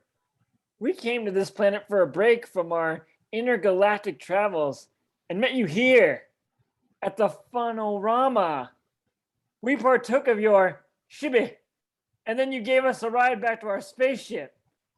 And that's when we realized we had lost the continuum transfunctioner.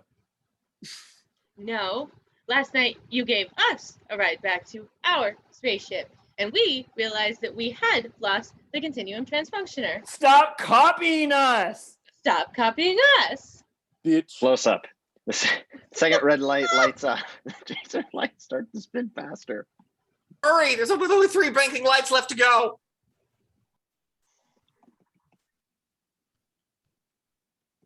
Okay. Dudes, in your hands, the fate of the universe lies. Great. Goodbye, universe. He's right, dude. We're gonna make the wrong decision. We'll disappoint everyone, and we'll go down in history as the dudes who destroyed the universe. I knew we'd never get those special treats. You know what? Let's stop being the dudes who can't and start being the dudes who can't. I refuse to let us go down in history as the dudes who destroyed the universe. But how do we figure out which ones are the true keepers of the continuum transfunctioner? All we have to do is ask them something about last night that only the ones telling the truth would know. But we can't remember anything. You said so yourself. Close up. The third red light lights up. The chaser lights start to spin faster. You've got to hurry. Not now, Jeff.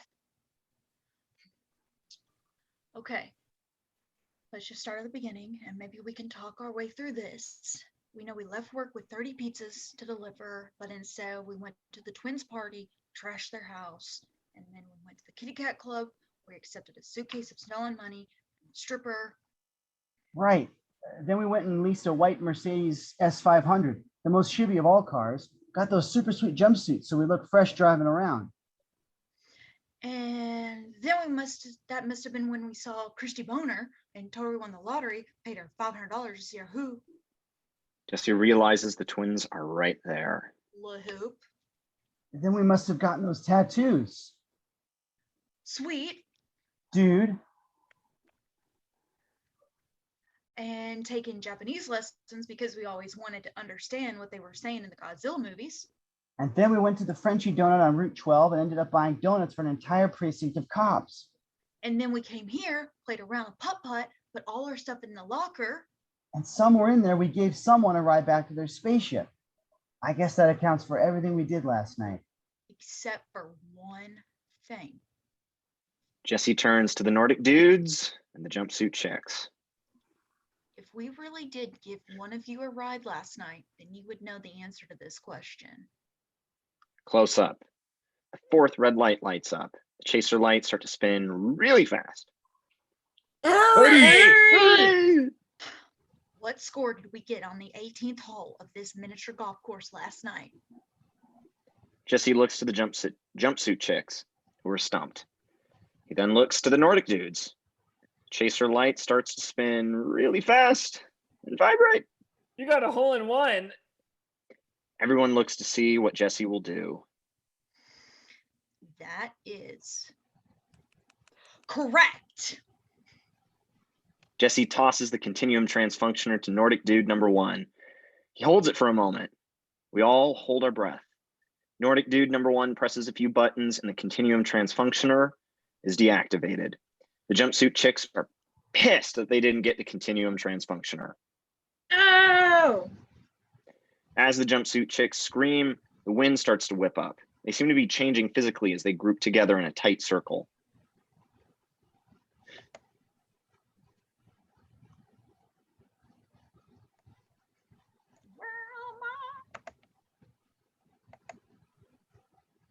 Sorry, Wilma. Not unmuting. Sorry, it was not unmuting. Wait a second. If you guys don't remember a thing about last night, Then how did you know they were telling the truth? Simple. Jesse points over to a banner that reads, "Sink a hole in one and win a lifetime supply of pudding." The pudding. Oh my God. Everyone turns to see the jumpsuit chicks morph into a huge 50-foot tall jumpsuit chick who now wears a tiny miniskirt, a tight spandex shirt, high heels, and has incredibly large breasts.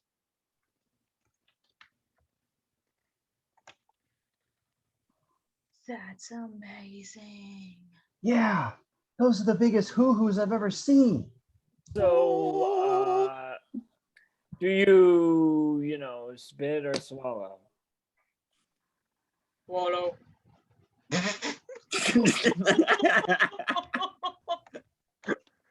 huge jumpsuit chick swallows Tommy whole. Oh boy. Musclehead stand there for a moment. trying to look tough, and then turn and haul ass. Angle on the Nordic dudes.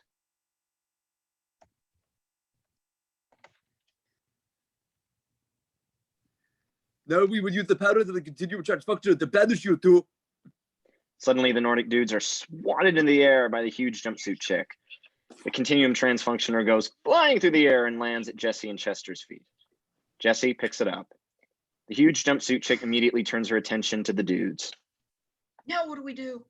I think we run, dude. Jesse and Chester run away. The huge jumpsuit chick follows. Jesse and Chester sprint past a birthday party, followed by the huge jumpsuit chick.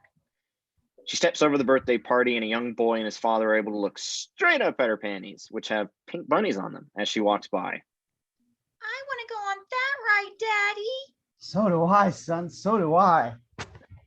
Dudes run through the funorama, chased by the huge jumpsuit chick, and end up running into a dead end underneath a huge papier-mâché spaceship. Zoltan, the cult guys, the Nordic dudes, Christy, Mr. Pizzacoli, and Nelson appear off to the side. What are we supposed to do with this thing? You've got to activate the photon accelerator annihilation beam. The what? The photon accelerator annihilation beam.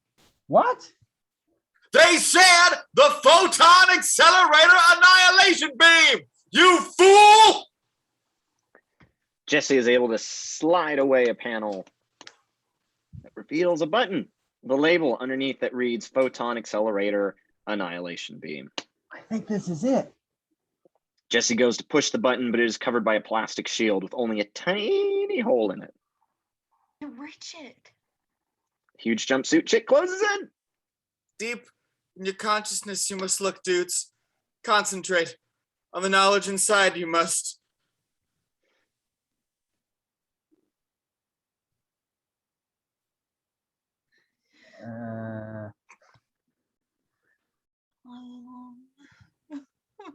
Damn it, Wilma. Damn it, Zelmina. Zelmina. You have to talk like that. That's you too. I said you have to talk like that. Oh, did you line up? fucking hell. Just call me Travis, okay? I know that guy. She said it. Oh, whatever. Let's just keep going. Okay. Nelson and Christy exchange smiles. On Jesse and Chester, they close their eyes and concentrate. We move in close on Chester. We flash back to the Animal Planet show from the opening scene, specifically the part where the chimpanzee sticks the twig into the small hole in the tree to get the termites. I got it. Chester whips out his super straw. Heyo. He grabs the continuum transfunctioner from Jesse and sticks the straw through the small plastic hole and is able to push the button. A blinding white light fills the air as a laser beam shoots out and hits the huge jumpsuit chick, who explodes. Oh boy. A slime-covered Tommy falls from the sky and lands near Christy and Nelson. A huge pair of panties floats to the ground behind him. Christy, honey, can you give me a hand? Christy takes Nelson's arm. Sorry, Tommy. I found someone else. You know, respect you so much as a person, I do. Oh, Nelson, so sensitive you are. Dude, you smell like shit. As Nelson and Christy walk off, Tommy hears a tinkling sound. Uh-oh. He turns to see that Jackal has just finished pissing on him. Jackal barks, then trots away. Wanda and Wilma approach Jesse and Chester. You guys, that was amazing. You saved the universe. We're so proud of you. Listen, we know we've been sucky boyfriends. Yeah, but we promise from now on we're gonna be the best boyfriends ever. We love you guys. We love you Love too. you too. They all have a group hug. Aw. The cult guys approach the Nordic dudes. Finally, our predictions have been proven correct this whole time. We've been telling everyone that aliens exist, and they laughed at us. But now we know we were right. What's the funny outfits? They're what you told us to wear in your interstellar instructions.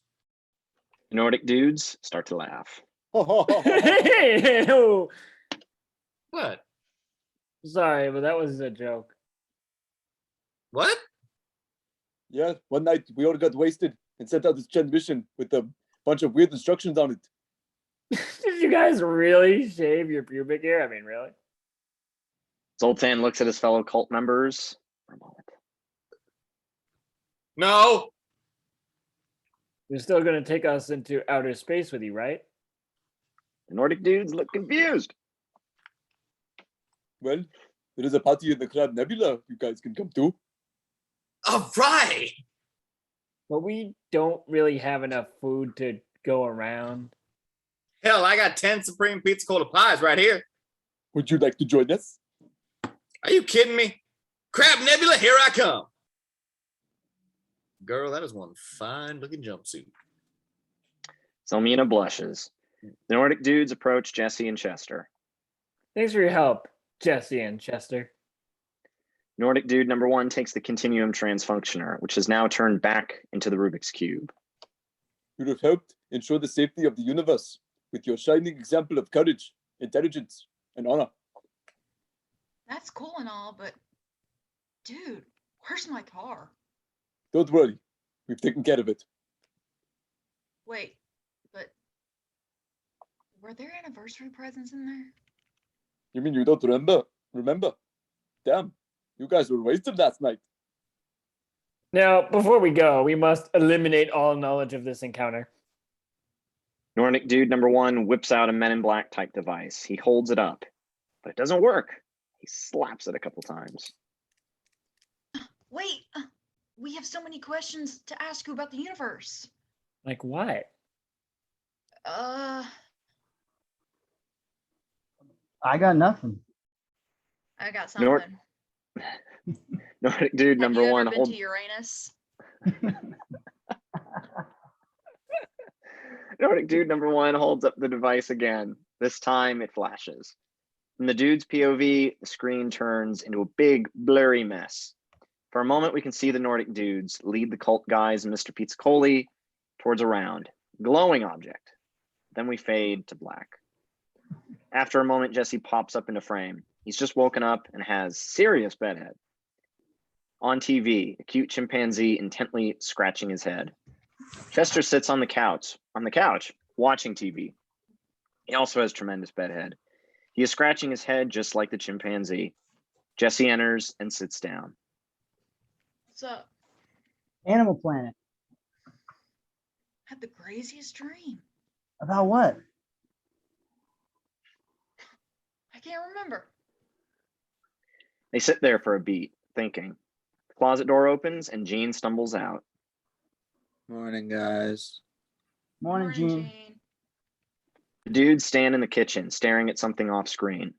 We reveal that they are looking at a huge pile of empty pudding containers on the kitchen floor. The dudes sit on the couch. The answering machine is playing.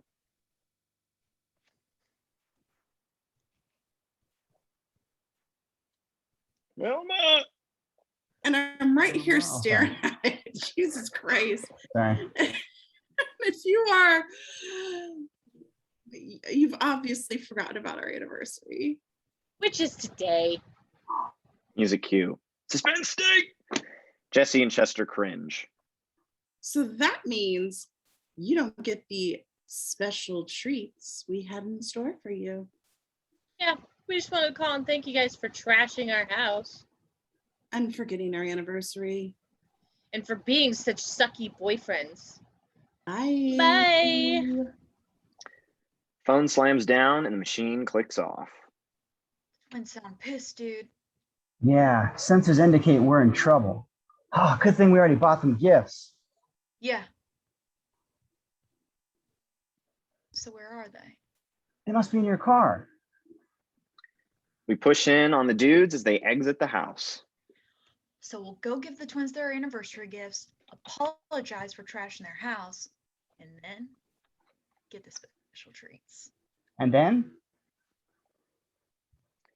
The "and then" sounds familiar to the dudes for a moment. Then Jesse turns to the street and looks around, confused. Dude, Where's my car? The street is empty, except for a moving van across the street. As they watch, the van pulls away, revealing behind it a light blue 1974 Pinto. Music cue. Angelic choir, revelation music. Dude, there's your car. The dudes have just gotten in. They look around. There are no gifts. Where are the gifts? Chester reaches underneath him and pulls out two beautifully wrapped gifts. Here we go. I hope they're cool. The twins have opened their presents and pull out charm bracelets that are engraved with "I heart you." I heart you. Oh, We heart you too. you guys are You guys are great boyfriends. boyfriends. The twins hug the dudes. Hear that? We're great boyfriends. We got you guys something too. Yeah, special treats. Shibby. Wanda and Wilma whip out a pair of berets, one red and one blue. They have the dudes' names on them in white embroidery. We sewed the names ourselves. Wow. What are these? Twins reach into the same gift boxes and pull out shiny metallic containers. The twins open the metallic containers and remove two beautiful necklaces, each with a large gemstone. They're beautiful. Where did you get these? Jesse and Chester look at each other, confused. Oh, this place. Jesse notices an envelope addressed to Jesse and Chester. He opens it to reveal a card which reads, "We hope these anniversary gifts can begin to express our thanks for helping save the universe. We're sure your girlfriends will enjoy them, as will you. Thanks. The Keepers of the Continuum Transfunctioner." Jesse and Chester consider the note for a moment. Dude, how fucked up were we last night? The twins put on the necklaces. The gemstones on them start to glow. Whoa. Suddenly, the twins' breasts grow 2 cup sizes. Sweet. The gang has just gotten in. Anyone hungry? I could go for some Chinese food. Jesse sits there for a second. Dude, where are my keys? Suddenly, the dashboard flips, revealing an alien-looking instrument panel that glows and beeps. The doors automatically lock. Music cue. We close our eyes by Go West. The car starts to pull away. As it does, we see the license plate says, Shibby. The car drives off. After a moment, wings sprout from the sides and it turns into a rocket ship and blasts off straight up into the sky and out of view. Fade out. The end. I guess they ran out of money. They couldn't shoot that ending, but you know what? Well, thank you to everyone who watched this greatness happen in front of you, and good night.